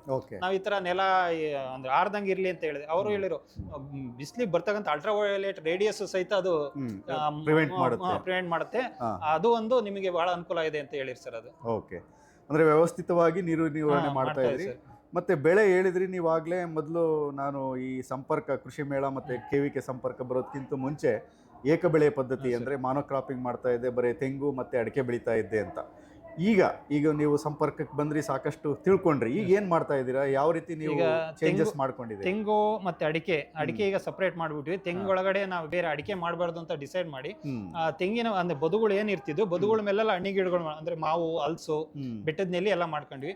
ಹಲ್ಸನ್ನ ನಮ್ಗೆ KVK ನಲ್ಲಿ ಒಂದ್ಸಲ ತುಮಕೂರು ಜಿಲ್ಲೆನಲ್ಲಿ ಒಳ್ಳೆ ವೆರೈಟಿ ಹಲ್ಸಿದೆ ಅಂತ ಹೇಳಿದೆ ಸರ್. ಅದರಲ್ಲಿ ನಾವು ಬಹಳಷ್ಟು ಅದನ್ನ ಕಡಿಮೆ ರೇಟಿಗೆಲ್ಲ ಕೊಟ್ಬಿಡ್ತಿದೀವಿ. ಒಂದ್ ಮರಕ್ಕೆ ಬರೀ 100-200 ರೂಪಾಯಿ ಎಲ್ಲ ಒಂದ್ ಮರದ ಹಣ್ಣನ್ನು ಮಾರ್ತಿದ್ವಿ. ನಮ್ಗೆ ಶ್ರೀಪಾಡ್ರಿ ಅಂತ ಹೇಳಿ ಅವರು ಹಲ್ಸು ತುಮಕೂರು ಜಿಲ್ಲೆಯಲ್ಲಿ ಒಳ್ಳೆ ವೆರೈಟಿ ಹಲ್ಸಿದೆ, ನೀವ್ ಯಾಕೆ ಅದನ್ನ ನೇರವಾಗಿ ಮಾರಾಟ ಮಾಡಬಾರ್ದು ಅಂತ ಹೇಳಿದಾಗ ನಮ್ಗೆ KVK ಸಂಪರ್ಕದಲ್ಲಿ ಗೋವಿಂದೇಗೌಡ ಸರ್ ನಮ್ಗೆ ಹೆಲ್ಪ್ ಮಾಡಿರು. ಅವರೇ ಸ್ಟಾಲ್ ಎಲ್ಲ ಹಾಕೊಟ್ಟಿದ್ರು ಸರ್. ಅಲ್ಲಿ ಕೊನೆ ಬಿದ್ರೆಗುಡಿ ಹತ್ರ ನಲ್ಲಿ ಹಲ್ಸನ್ ಮಾರಾಟ ಮಾಡಿದ್ ನಮ್ಗೆ ಒಳ್ಳೆ. ಅದಕ್ಕೆ ಒಂದು ಎಷ್ಟು ವಾರಗಳ ಕಾಲ ಸರ್, 1 ತಿಂಗಳು 4 ವಾರ ಮಾಡಿದ್ವಿ. ಒಂದೊಂದು ವಾರದಲ್ಲಿ ಒಂದೊಂದು ದಿನ ಬೇರೆ ಬೇರೆ ದಿನ ಮಾಡ್ಕೊಂಡಿವಿ. ಯಾಕೆಂದ್ರೆ ಬೆಂಗಳೂರಿಂದ ಹಲಸು ಕಾಯಿ ಮಾರ್ತಾ ಇದ್ರು ಅಥವಾ ತೊಳೆ ಮಾರ್ತಾ ಇದ್ರ? ಹಲಸು ಕಾಯಿನೂ ಮಾರಿದ್ವಿ, ಮತ್ತೆ ಕೆಲವೊಂದನ್ನ ಕೊಯ್ದು ಅದನ್ನ ತೊಳೆ ಬಿಡಿಸಿ ಮಾರಿದ್ವಿ. ಮತ್ತೆ ಕೆಲವೊಂದು ರುಚಿ ಕಡಿಮೆ ಇದ್ದಂತ ಹಣ್ಣನ್ನ ಅದಕ್ಕೆ ಒಂದ್ ಸ್ವಲ್ಪ ಜೇನುತುಪ್ಪ, ನಾವೇ ಬೆಳೆದ ಜೇನುತುಪ್ಪ ಇತ್ತು, ಒಂದ್ ಸ್ವಲ್ಪ ತೆಂಗಿನ ಕಾಯಿ ತುರಿನ ಮಿಕ್ಸ್ ಮಾಡ್ಬಿಟ್ಟು ಒಂದೊಂದು ಲೋಟ ಟೀ ಲೋಟನ 20 ರೂಪಾಯಿ ತನಕ ಮಾರಿದ್ವಿ. ರಸಾಯನ ತರ ಬಹಳಷ್ಟು, ಅಂದ್ರೆ ಎಷ್ಟೋ ಜನ ಬಹಳ ದೂರದಿಂದ ಬಂದು ಅದನ್ನ ಪರ್ಚೇಸ್ ಮಾಡಿ ತಗೊಂಡೋದ್ರು ಸರ್. ಅದು ಸೊ ಒಂದು ದಿವಸದಲ್ಲಿ ಎಷ್ಟು ಆದಾಯ ಬಂತು? ಸುಮಾರು 7-8 ಸಾವಿರ ರೂಪಾಯಿ. ನಾವು ಒಂದು ಹಣ್ಣನ್ನ 1000 ರೂಪಾಯಿ ತನಕ ಮಾರಿದ್ವಿ, ಮಾರಾಟ ಮಾಡಿ. ಒಂದು ಹಣ್ಣನ್ನ ಅದೇ ಒಂದು ಹಣ್ಣು ನಾರ್ಮಲ್ ಆಗಿ ಮರದಲ್ಲೇ ಇದ್ರೆ ಎಷ್ಟು ತಗೊಂತಾರೆ ಸರ್? ಒಂದು 20-50 ರೂಪಾಯಿ. ಅಥವಾ ಅದು ಮರದಲ್ಲೇ ಕೊಳ್ತು ಹೋಗುತ್ತೆ? ನಾವೇ ಸರ್ ಇಷ್ಟು ವರ್ಷ ನಮ್ಮ ಸ್ನೇಹಿತರಿಗೆ ಮತ್ತೆ ಬಂದಂತ ಫ್ರೆಂಡ್ಸ್ ಇವ್ರಿಗೆಲ್ಲ ಅಂದ್ರೆ ಅಫಿಷಿಯಲ್ಸ್ ಯಾರು ಬರ್ತಿದ್ರು ಅವ್ರಿಗೆಲ್ಲ ಕೊಟ್ಬಿಡ್ತಿದ್ವಿ, ಇಲ್ಲ ಅಲ್ಲೇ ಕೊಳ್ತಿದ್ರು ಹೋಗ್ತಿದ್ವಿ. ನಾವ್ ಎಂದು ಹಳಸ ಹಣ್ಣ ಕುಯ್ದು ನೋಡಿರ್ಲಿಲ್ಲ. ಆದ್ರೆ ಈಗ ನಾವು ಬೆಂಗಳೂರಲ್ಲಿ ನಡೀತಕ್ಕಂತ ಪ್ರತಿ ತಿಂಗಳು ರೈತ ಸಂತೆ ಅಂತ GKVK ನಲ್ಲಿ ನಡೆಯುತ್ತೆ. ರೈತ ಸಂತೆಗೆ ತಂದು ಮಾರಾಟ ಮಾಡ್ತಾ ಇದೀವಿ. ಮತ್ತೆ ಅದ್ರ ಜೊತೆ ಬಾಳೆ ಬೆಳಿತಾ ಇದೀವಿ. ಬಾಳೆಹಣ್ಣನ್ನ ನಾವು ಅದಕ್ಕೆ ಬೆಲೆ ಇದ್ದಾಗ ಇಲ್ಲಿ ಬೆಂಗಳೂರಿಗೆ ತಂದು ಪ್ರತಿ ತಿಂಗಳು ನಮ್ಗೆ ಒಂದು ಬಹಳ ರೆಸ್ಪಾನ್ಸ್ ಸಿಗ್ತದೆ ಸರ್. ಅದೊಂದು GKVK ನಲ್ಲಿ ನಡೀತಕ್ಕಂತ ರೈತ ಸಂತೆ ಹೇಳಿ ಪ್ರತಿ ತಿಂಗಳು 4ನೇ ಶನಿವಾರ ರೈತ ಸಂತೆ ನಡೆಯುತ್ತೆ. ನಾವು ಬೆಳೆದಂತ ಮಾವಿನ ಹಣ್ಣು ಇರ್ಬೋದು, ಹಳಸಿನ ಹಣ್ಣು ಇರ್ಬೋದು, ಪಪ್ಪಾಯ ಪ್ರತಿಯೊಂದನ್ನು ಸಹಿತ ನಾವೇ ತಂದು ನೇರವಾಗಿ ಮಾರಾಟ ಮಾಡ್ತಾ ಇದೀವಿ. ನಿಜವಾಗ್ಲೂ ಎಷ್ಟೋ ಜನ ಬೆಂಗಳೂರಿನಲ್ಲಿ ಇರ್ತಕ್ಕಂಥ ಗ್ರಾಹಕರು ಫೋನ್ ಮಾಡಿ ಕೇಳ್ತಾರೆ, ಯಾವಾಗ ಬರ್ತೀರಾ ನೆಕ್ಸ್ಟ್ ಮಂತ್, ಏನೇನ್ ತರ್ತಾ ಇದೀರಾ ಅಂತ. ಅಂದ್ರೆ ನೀವು ಸತತವಾಗಿ ನಮ್ಮ ಈ ಬೆಂಗಳೂರಿನಲ್ಲಿ ನಡೀತಕ್ಕ GKVK ನಲ್ಲಿ ನಡೀತಕ್ಕಂಥ ಕೃಷಿ ಸಂತೆಗೆ ನಿಮ್ಮ ವಸ್ತುಗಳನ್ನ ತಂದು ಮಾರಾಟ ಮಾಡಿರೋದ್ರಿಂದ ಅದರ ಒಂದು ಕ್ವಾಲಿಟಿಯನ್ನು ನೋಡಿ ಇಲ್ಲಿನ ಗ್ರಾಹಕರು ನಿಮಗೆ ಅವರು ಗ್ರಾಹಕರಾಗಿದ್ದಾರೆ. ಇದ್ದಾರೆ ಸರ್. ಈಗ ನೀವು ನೇರವಾಗಿ ಕೊರಿಯರ್ ಮಾಡ್ತೀರಾ ಅವ್ರಿಗೆ? ಕಳಿಸ್ತಾ ಇದೀವಿ. ಇದನ್ನಂತೂ ಬಾಳೆಹಣ್ಣಂತೂ ಬಹಳಷ್ಟು ಬೇಡಿಕೆ ಇದೆ ಸರ್. ನಾವಂದ್ರೆ ಅದಕ್ಕೆ ಯಾವುದೇ ರೀತಿ ರಾಸಾಯನಿಕ ಬಳಸಿ ಅದನ್ನ ಬೆಳೆಯೋದು ಇಲ್ಲ, ಮತ್ತೆ ಅದನ್ನ ಹಣ್ಣು ಮಾಡೋದು ಅಷ್ಟೇ. ನಾನು ಇಲ್ಲಿ ಬೆಂಗಳೂರಿಗೆ ತರ್ಬೇಕಾದ್ರೂ ಅಷ್ಟೇ ಕಾಯಿನೇ ಕಟ್ ಮಾಡ್ಕೊಂಡ್ ಬರ್ತೀನಿ. ಅವ್ರಿಗೆ ಹೇಳ್ತೀನಿ ಈ ತರ ಒಂದ್ 4 ರಿಂದ 5 ದಿನ ಬೇಕದು ಹಣ್ಣಾಗಕ್ಕೆ. ಇಲ್ಲ ನಿಮ್ಗೆ ಬೇಗ ಬೇಕು ಒಂದ್ ಪೇಪರ್ ಸುತ್ತಿಡಿ, ಹಂಗೆ ನ್ಯಾಚುರಲ್ ಆಗಿ ಹಣ್ಣಾಗತ್ತೆ ಅಂತ. ಅದೇ ರೀತಿ ನೀವು ಬೆಳೆದಂತ ಜೇನು ಸಹ ಮಾರಾಟ ಮಾಡ್ತೀರಾ? ತರ್ತೀವಿ ಸರ್. ಮತ್ತೆ ನಾವು ಮಾಡ್ತಕ್ಕಂತ ಉತ್ಪನ್ನಗಳು, ಈಗ ರಾಗಿ ನಾವು ಬೆಳೆನಲ್ಲಿ ನೀವು ಕೇಳಿರಲ್ಲ, ಬೆಳೆ ವೈವಿಧ್ಯ. ಈಗ 1 ವರ್ಷ ರಾಗಿ ಬೆಳಿತೀವಿ, 1 ವರ್ಷ ಅರಳು ಮತ್ತೆ ಉಳ್ಳಿ ಬೆಳಿತೀವಿ. ಕ್ಯಾಸ್ಟ್ರಾಲ್ ಅನ್ನ, ಅರಳನ್ನ ಅಷ್ಟೇ ನಾವೇ ಎಣ್ಣೆ ಮಾಡಿಸಿ ನೇರವಾಗಿ ಮಾರಾಟ ಮಾಡ್ತೀವಿ. ಉಳ್ಳಿ ಕಾಳನ್ನ ಹಪ್ಳ ಮಾಡ್ತೀವಿ. ಅಂದ್ರೆ ಎಲ್ಲದೂ ಅಷ್ಟೇ ನಾವು ಮೌಲ್ಯವರ್ಧನೆಗಾಗಿ ಉಪಯೋಗಿಸ್ತಾ ಇದೀವಿ. ಮತ್ತೆ ರಾಗಿನ ಅದರಲ್ಲಿ ರಾಗಿ ಹಪ್ಪಳ ಇರ್ಬೋದು, ನಿಪ್ಪಟ್ಟು ಇರ್ಬೋದು, ರಾಗಿ ಉರಿ ಹಿಟ್ಟು, ರಾಗಿ ಒಬ್ಬಟ್ಟು, ರಾಗಿ ಲಡ್ಡು, ಈ ತರದ್ದು ಸುಮಾರು ಒಂದು 10 ಉತ್ಪನ್ನಗಳನ್ನ ರಾಗಿಯಿಂದ ಮಾಡ್ತಾ ಇದೀವಿ ಸರ್. ಅದಕ್ಕೂ ಸಾಕಷ್ಟು ಡಿಮ್ಯಾಂಡ್ ಇದೆ. ಈಗ 1 kg ರಾಗಿ 40 ರಿಂದ 50 ರೂಪಾಯಿಗೆ ಮಾರ್ಬೋದು. ಆದ್ರೆ ನಾವು ಅದ್ ಮೌಲ್ಯವರ್ಧನೆ ಮಾಡಿದ್ರೆ 400 ರಿಂದ 500 ರೂಪಾಯಿ ಲಾಭ ಸಿಗ್ತಾ ಇದೆ ಸರ್. ಅಂದ್ರೆ ನಾವು ಬೇರೆ ಯಾರ ಮೇಲೂ ಏನ್ ಡಿಪೆಂಡ್ ಆಗದೆ, ನಮ್ಮ ಶ್ರೀಮತಿ ನವೀನ್ ಭಾರತಿ ಅಂತ ಹೇಳಿ ಅವರೇ ಮನೆಯಲ್ಲೇ ಎಲ್ಲದನ್ನು ಅವರೇ ತಯಾರು ಮಾಡ್ತಾರೆ. ಆದ್ರೆ ಅದು ಯಾವ್ದು ಲೇಬರ್ ಮೇಲೆ ಡಿಪೆಂಡ್ ಆಗಿಲ್ಲ. ನಾವು ಓನ್ ಮಾಡೋದ್ರಿಂದ ನಮ್ಗೆ ಮಾರ್ಕೆಟಿಂಗ್ ಅಲ್ಲಿ ಇನ್ನೊಬ್ಬ ಸ್ವಲ್ಪ ಕಡಿಮೆಗೆ ಕೊಡ್ತೀವಿ. ಅಂದ್ರೆ ಲೇಬರಿಗೆ ಕೊಡೋ ಚಾರ್ಜಸ್ ಅವೆಲ್ಲ ಉಳಿಯುತ್ತೆ. ತೀರಾ ಅಂತ ಏನು ಇದಾಗ್ತದೆ. ನೀವು ಹೇಳಿದ್ರಿ ಮನೆಯಲ್ಲೇನೆ ನೀವು ಈಗ ಜೇನು ಕೃಷಿ ಮಾಡ್ತಾ ಇದ್ರೆ, ಜೇನುತುಪ್ಪ ಬರ್ತಾ ಇದೆ. ಅದೇ ರೀತಿ ನೀವು ಈ ರಾಗಿ ಮತ್ತೆ ಮಿಲೆಟ್ಸ್ ಅಲ್ಲಿ ಸಾಕಷ್ಟು ಮೌಲ್ಯವರ್ಧಿತ ಉತ್ಪನ್ನಗಳನ್ನ ಮಾಡ್ತಾ ಇದ್ದೀರಾ. ಸೊ ಅದನ್ನ ಮಾರಾಟ ಹೆಂಗ್ ಮಾಡ್ತಾ ಇದ್ರಿ? ಅದರಿಂದ ಏನ್ ಲಾಭ ಇದೆಯಾ ನಿಮ್ಗೆ? ನಿಜವೂ ಖಂಡಿತ ಇದೆ ಸರ್. ಈಗ ನಮ್ಗೆ ಪ್ರತಿ ತಿಂಗಳು ಇಲ್ಲಿ ಬರ್ತೀವಿ, ಮತ್ತೆ ಇಲಾಖೆಗಳಲ್ಲಿ ಪ್ರತಿ ಯಾವ ಪ್ರೋಗ್ರಾಮ್ ನಡೆಯುತ್ತೆ ಅಲ್ಲಿ ಮಾರಾಟ ಮಾಡ್ತೀವಿ. ಮತ್ತೆ ನಮ್ಗೆ ಇಲ್ಲಿ ಅಕ್ಷಯಕಲ್ಪ ಅಂತ ಹೇಳಿ ಒಂದು ಆರ್ಗ್ಯಾನಿಕ್ ಫಾರ್ಮ್ ಇದೆ. ಅವ್ರದ್ದು ವಾರದಲ್ಲಿ 5 ದಿನ ಅವ್ರದ್ದು ಮಾರಾಟ ಮಳಿಗೆ ತಿಪ್ಟೂರ್ನಲ್ಲೇ, ಸಂತೆ ತರ ಮಾಡ್ತಾ ಇದಾರೆ. ತಿಪ್ಟೂರ್ನಲ್ಲಿ ಒಂದೊಂದ್ ದಿನ ಒಂದೊಂದ್ ಕಡೆ ಇರುತ್ತೆ ಅಲ್ಲಿ ಸಂತೆ, ಅಲ್ಲಿ ಮಾರಾಟ ಮಾಡ್ತೀವಿ. ಮತ್ತೆ ಕೆಲವು ತಿಪ್ಟೂರ್ಗೆಲ್ಲ ಮನೆಗೆ ಡೆಲಿವರಿ ಕೊಡ್ತಾ ಇದೀವಿ, ಹೊರಗಡೆಗೆ ಕೊರಿಯರ್ ಮಾಡ್ತಾ ಇದೀವಿ ಸರ್. ಅದೇ ಈಗ ಬೆಂಗಳೂರು ನಮ್ GKVK ಬಂದ್ಮೇಲೆ ಬಹಳಷ್ಟು ಜನ ಕಸ್ಟಮರ್ಸ್ ಸಿಕ್ಕಿರ್ ನಮ್ಗೆ. ಇಲ್ಲಿ ಬೆಂಗಳೂರಿಗೂ ಸಹ ನೀವು ಕೊರಿಯರ್ ಕೊಡ್ತಾ ಇದೀವಿ ಸರ್. ಈಗ ಮತ್ತೆ ಇದಕ್ ಬಂದಾಗ ಅವ್ರಿಗೆ ಮೊದ್ಲೇ ಬುಕ್ ಮಾಡಿರ್ತಾರೆ, ತಗೊಂಬನ್ನಿ ಅಂತ ಹೇಳ್ತಾರೆ ಫೋನ್ ಮಾಡಿ. ಅವ್ರಿಗೆ ತಗೊಂಬಂದು ಮತ್ತೆ ಅವ್ರಿಗೆ ಫೋನ್ ಮಾಡ್ತೀವಿ, ತಿಳಿಸ್ತೀವಿ, ಬಂದು ಅವರು ಕಲೆಕ್ಟ್ ಮಾಡ್ಕೊಂತಾರೆ. ಮತ್ತೆ ಬಾಳೆನೂ ಅಷ್ಟೇ, ನಾವು ಈಗ ರೈಟ್ ಇದ್ದಾಗ ಹಣ್ಣನ್ನು ಮಾರ್ತೀವಿ, ರೈಟ್ ಇಲ್ದೇ ಹೋದ ಪೌಡರ್ ಮಾಡ್ತೀವಿ, ಬಾಕಾವು ಅಂತ ಹೇಳಿ ಪೌಡರ್ ಮಾಡ್ತೀವಿ. ಮತ್ತೆ ಚಿಪ್ಸ್ ಮಾಡ್ತಾ ಇದ್ವಿ ಸರ್, ಬಾಳೆಕಾಯ್ದು. ಹಳಸಿಂದು ಅಷ್ಟೇ ಚಿಪ್ಸ್ ಮಾಡ್ತಾ ಇದ್ವಿ ಹಳಸಿನಕಾಯಿನಲ್ಲಿ. ಮತ್ತೆ ವಿಳ್ಳೆದೆಲೆ ಬೆಳೆದಿದ್ವಿ, ಅದ್ರಲ್ಲಿ ಒಂದು ಡ್ರೈ ಪಾನ್ ಅಂತ ಹೇಳಿ ಮಾಡ್ತಾ ಇದ್ವಿ. ಮತ್ತೆ ಕುಂಕುಮ ಮಾಡ್ತೀವಿ, ಅರಿಶಿನ ಸ್ವಲ್ಪ ಮನೆಗೆ ಬಳಕೊಂಡಿದ್ವಿ, ಅರಿಶಿನ ಮಾರಾಟ ಮಾಡ್ತೀವಿ, ಕುಂಕುಮನ ಮಾಡ್ತಾ ಇದ್ವಿ.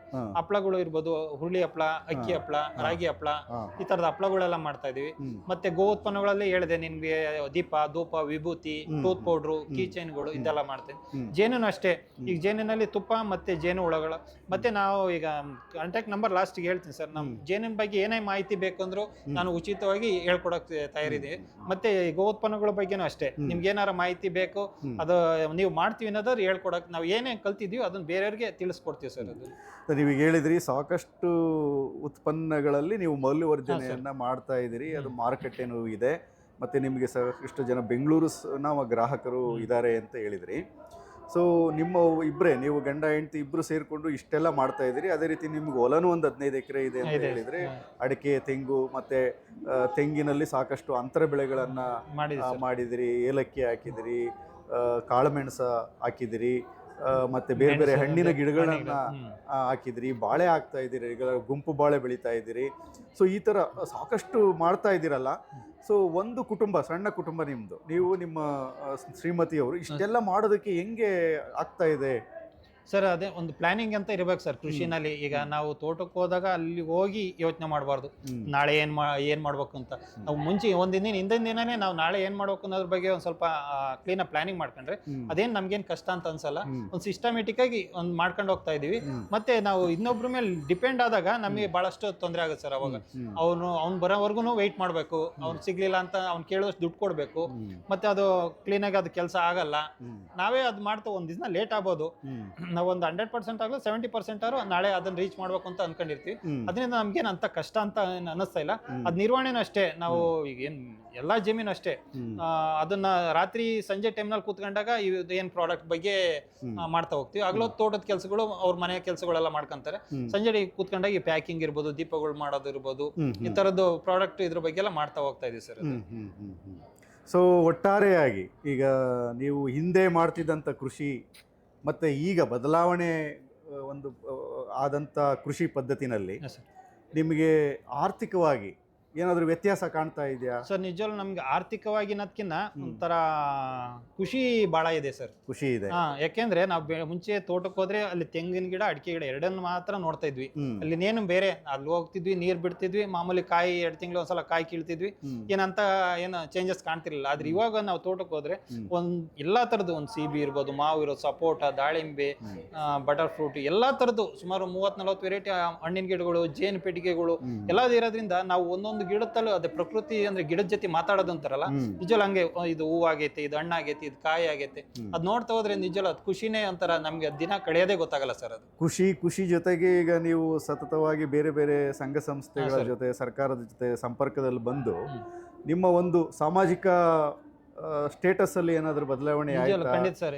ಈಗ ನಿಮ್ಮ ಬೇರೆ ಬೇರೆಯವರು ನಿಮ್ಮನ್ನ ಕರಿತಾ ಇರಬಹುದು, ಅಥವಾ ಬೇರೆ ಬೇರೆ ಸಂಘ ಸಂಸ್ಥೆಗಳು ಗುರುತಿಸಿ ನಿಮಗೆ ಅವಾರ್ಡ್ಸ್ ಅನ್ನ ಕೊಟ್ಟಿರ್ಬೋದು, ಅದೆಲ್ಲ ಒಂದ್ ಸ್ವಲ್ಪ ಹೇಳಿ ಸರ್. ನಮ್ಗೆ ಈಗ ಅದೇ ಹೇಳಿಲ್ಲ, ಮುಂಚೆ ನಾವು ತೋಟ ಹೊಲ ಎರಡಕ್ಕೆ ಸೀಮಿತವಾಗಿದ್ವಿ. ಈಗ ನಮ್ಗೆ ಕೆವಿಕೆ ಸಂಪರ್ಕಕ್ಕೆ ಬಂದ್ವಿ, ಅಲ್ಲಿ ತರಬೇತಿ ಪಡ್ಕೊಂಡ್ವಿ, ನಮ್ಗೆ ಗೋವಿಂದಗೌಡ ಸರ್ ಪರಿಚಯ ಆದ್ರು. ಅಲ್ಲಿಂದ ಮುಂದೆ ನಮ್ಗೆ ಈ ತರದ್ದು ಮೌಲ್ಯವರ್ಧನೆ ಬಗ್ಗೆ ತಿಳ್ಕೊಂಡ್ವಿ, ಅದು ಮಾರಾಟ ಮಾಡಕ್ ಸ್ಟಾರ್ಟ್ ಮಾಡಿದ್ವಿ. ಹೊರಗಡೆಯಿಂದ ಬಹಳಷ್ಟು ಅಂದ್ರೆ ಬರೀ ನಮ್ಮ ತಿಪ್ಟೂರ್ ಭಾಗ ಒಂದೇ ಅಲ್ಲ, ಬೆಂಗಳೂರು ಇರ್ಬೋದು, ಮಂಗಳೂರು ಇರ್ಬೋದು. ಮೊನ್ನೆ ಒಬ್ರು ಯಾರೋ ಬಳ್ಳಾರಿಯಿಂದ ಒಬ್ರು ಕಾರ್ಡಿಯಾಲಜಿಸ್ಟ್ ಬಂದಿದ್ರು, ಅಂದ್ರೆ ಅವ್ರಿಗೆ ಯಾರೋ ತೋಟಗಾರಿಕೆಯಲ್ಲಿ ಏನೋ ಅಂತರ್ ಬೆಳೆ ಮಾಡ್ಬೇಕು ಅಂತ ಹೇಳಿ ಅವ್ರು ನೋಡಕ್ಕೆ ಅಂತ. ಹಿಂಗೆ ಬಹಳಷ್ಟು ಜನ, ಈಗ ನಮ್ದಲ್ಲಿ ಬೈಅಪ್ ಸಂಸ್ಥೆ ಇದೆ, ಅವರು ಬಂದು ನೋಡಿ ನಮ್ಮ ಬಗ್ಗೆ ಒಂದು ವಿಡಿಯೋ ಎಲ್ಲ ಮಾಡ್ಕೊಂಡು ಹೋಗಿದ್ದಾರೆ. ಅಂದ್ರೆ ನಾವು ಮಾಡ್ತಕ್ಕಂಥ ಉತ್ಪನ್ನಗಳನ್ನ ಬೇರೆಯವ್ರಿಗೂ ಕಲಿಸ್ಬೇಕು, ಈ ತರದ್ದು ಅಂದ್ರೆ ಈ ತರನು ದುಡಿಬೋದಲ್ಲ ಅಂತ. ಈಗ ಕೃಷಿ ಅಂತಂದ್ರೆ ಎಲ್ಲಾರು ಒಂದ್ ಸ್ವಲ್ಪ ಹಿಂಜರಿಕೆ ಜಾಸ್ತಿ, ಅದ್ರಲ್ಲಿ ಲಾಭ ಇಲ್ಲ, ಕೃಷಿಗೆ ಯಾರು, ಈಗ ನಾವೇ ಸುಮಾರು ಶಾಲೆಗಳಿಗೆಲ್ಲ ಹೋಗ್ತೀವಿ, ಎಲ್ಲಾ ರೈತರ ಮಕ್ಕಳೇ ಅಲ್ಲಿ, ಆದ್ರೆ ಯಾರು ಮುಂದೆ ರೈತ ಆಗ್ತೀನಿ ಅಂತ ಯಾರು ಹೇಳಲ್ಲ ಸರ್. ನಾವು ಇಂಜಿನಿಯರ್, ಡಾಕ್ಟರ್ ಆಗ್ತೀವಿ ಅಂತಲೇ ಹೇಳೋದು. ನಾವು ಅದ್ ಕೇಳ್ತೀವಿ, ಈ ತರ ಕೃಷಿನಲ್ಲೂ ಈ ತರದ್ದೆಲ್ಲ ಮಾಡ್ಕೊಂಡು ಹೆಚ್ಚಿಗೆ ಆದಾಯ ಪಡಿಬಹುದು. ನಾವು ಜಮೀನ್ ಇದ್ರೆ ಮಾತ್ರ ಆದಾಯ ಮಾಡಕತ್ತೆ ಅಂತೆಲ್ಲ, ನಮ್ಗೆ ಒಂದು 4 ಎಕರೆ 5 ಎಕರೆ ಜಮೀನ್ ಇದೆ ಸಾಕು, ಅದ್ರೊಳಗಡೆ ಈ ತರದ್ದು ಎಲ್ಲಾ ಸಮಗ್ರ ಕೃಷಿ ಪದ್ಧತಿ ಅಳವಡಿಸ್ಕೊಂಡು ಎಲ್ಲದನ್ನ ನಾವು ಅದನ್ನ ನೆಕ್ಸ್ಟ್ ಸ್ಟೆಪ್ ಸೆಕೆಂಡರಿ ಅಗ್ರಿಕಲ್ಚರ್ ಅಂತಾರೆ, ಅದನ್ನ ನಾವು ಮಾಡ್ಕೊಂಡು ಹೆಚ್ಚಿಗೆ ಆದಾಯನ ಪಡಿಬಹುದು. ಮತ್ತೆ ನಮ್ಗೆ ಸಂಘ ಸಂಸ್ಥೆಗಳು ಗುರುತಿಸಿ ಬಹಳಷ್ಟು, ನಮ್ಮ ತಿಪ್ಪೂರು ತಾಲೂಕು ಅವಾರ್ಡ್, ತುಮಕೂರು ಜಿಲ್ಲೆ ಬೆಸ್ಟ್ ಫಾರ್ಮರ್ಸ್ ಅವಾರ್ಡ್ ಸಿಕ್ತು, ವಿಜಯ ಕರ್ನಾಟಕದ ಅವಾರ್ಡ್ ಸಿಕ್ತು, NBR ಅವಾರ್ಡ್ ಸಿಕ್ತು, 2 ವರ್ಷ ಮಿಲೇನಿಯರ್ ಅವಾರ್ಡ್ ಅಂತ ಡೆಲ್ಲಿನಲ್ಲಿ ಸಿಕ್ತು. ಈ ತರದ್ದು ಬಹಳಷ್ಟು, ಈಗ ಮೊನ್ನೆ ಅರಣ್ಯ ಕೃಷಿ ಅಂತೇಳಿ ಕೃಷಿ ಅರಣ್ಯ ಪದ್ಧತಿಯಲ್ಲಿ ಅರಣ್ಯ ಫಾರೆಸ್ಟ್ ಡಿಪಾರ್ಟ್ಮೆಂಟ್ ಇಂದ ಒಂದು ಸ್ಟೇಟ್ ಅವಾರ್ಡ್, ಒಂದು ಸದಾಶಿವಯ್ಯ ಸ್ಟೇಟ್ ಅವಾರ್ಡ್ ಅಂತ ಹೇಳ್ಕೊಟ್ರು.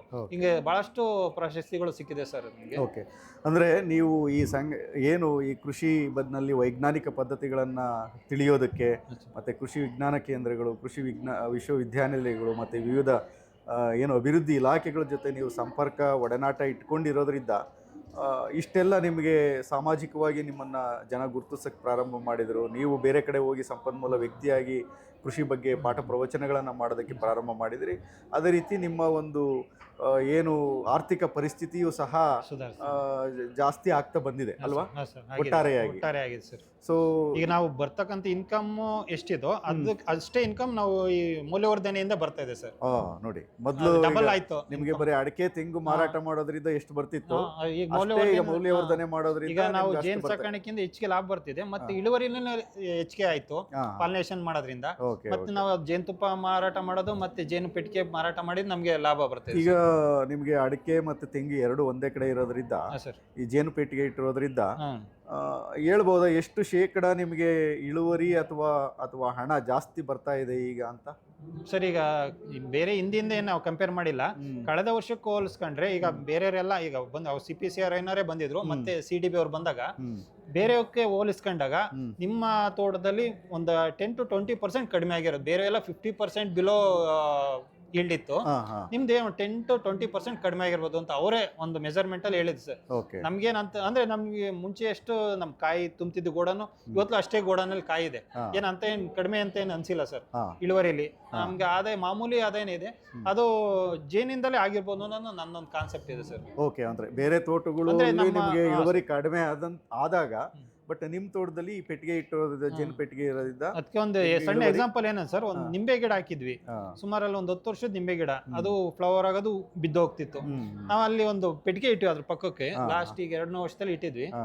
ನಿಜವಲ್ಲ ಅದು ವರ್ಷ ಈಗ ಒಂದು 500 ಕಾಯಿ ಬಿಡ್ತಿದೆ ಸರ್ ಅದು ಹಾ. ನಿಂಬೆ ಹಣ್ಣು. ನಿಂಬೆಹಣ್ಣು ನಾವು ಅದೊಂದು ನಮ್ಗೆ ಅದ್ರಲ್ಲಿ ಗಮನಿಸಿರೋದು. ಈಗ ತೆಂಗಿನ ಗಿಡ ಗಾತ್ರನೂ ನಾವು- ಚೆನ್ನಾಗಿದೆಯಾ? ಚೆನ್ನಾಗಿದೆ ಸರ್. ಹಾ. ಈಗ ಅದರದ್ದೇ ನಾವು ಒಂದು 100 ಸಸಿ ಮಾಡಿದ್ವಿ. ಅಂದ್ರೆ Okay. ಅದು ಓ, ಆ ಸ- ನಮ್ದು- ಆ ಗಿಡದ್ದೇನೆ? ನಾಟಿನೇ ಅದು, ಹಾ, ನಾಟಿ ಅದೇನು ಗಿಡದ್ದೇ. ಹೈಬ್ರಿಡ್ ಅಲ್ಲ. ಹಾ, ಹಾ. ಅಂದ್ರೆ ಅದೇನಾಗ್ತಿದೆ ಇವಾಗ ವರ್ಷ ಪೂರ್ತಿ ಹಣ್ಣು ಬಿಡ್ತಿದೆ. ಈಗ ಇನ್ನೇನು ಹಣ್ಣು ಮುಗಿಯಕ್ ಆಗ್ತಂದ್ರೆ ನೆಕ್ಸ್ಟ್ ಅಲ್ಲಿ ಫ್ಲವರ್ ಸ್ಟಾರ್ಟ್ ಆಗ್ತಿದೆ. ಓಹೋ, ಒಂದು ಹಾಗಾಗಿ ವಿಶೇಷ ತಳಿ ಇದೆ. ಹಂಗಾಗಿ ಅದ್ರದ್ದೇ ಒಂದು 100 ಸಸಿ ಮಾಡಿದೀವಿ. ನೋಡ ನೆಕ್ಸ್ಟ್ ಅದ್ರದ್ದೇ ಮಾಡ್ಕೊಳ್ಳೋಣ ಅಂತ, ಸಸಿ ಮಾಡಿ ಮಾಡೋಣ ಅನ್ಕೊಂಡಿದ್ವಿ. ಸದ್ಯಕ್ಕೆ ಬೀಜ ಮಾಡಿ ಗಿಡ ಬಂದಿದೆ ಸರ್. ಓಕೆ. ಮತ್ತೆ ಅದೊಂದು, ಮತ್ತೆ ಈ ಜೇನುಗಳು ಅಂದ್ರೆ ಎಲ್ಲ ಅಷ್ಟೇ. ಮುಂಚೆ ಈಗ ನಮ್ಮ ರೈತರು ಹೇಳ್ತೀವಿ ಹಿಂದೆ ಇಳುವರಿ ಚೆನ್ನಾಗ್ ಬರ್ತಿತ್ತು, ತೂಕ ಚೆನ್ನಾಗ್ ಬರ್ತಿತ್ತು, ಈಗ ಕಡಿಮೆ ಆಗ್ತಿದೆ ಅಂತ.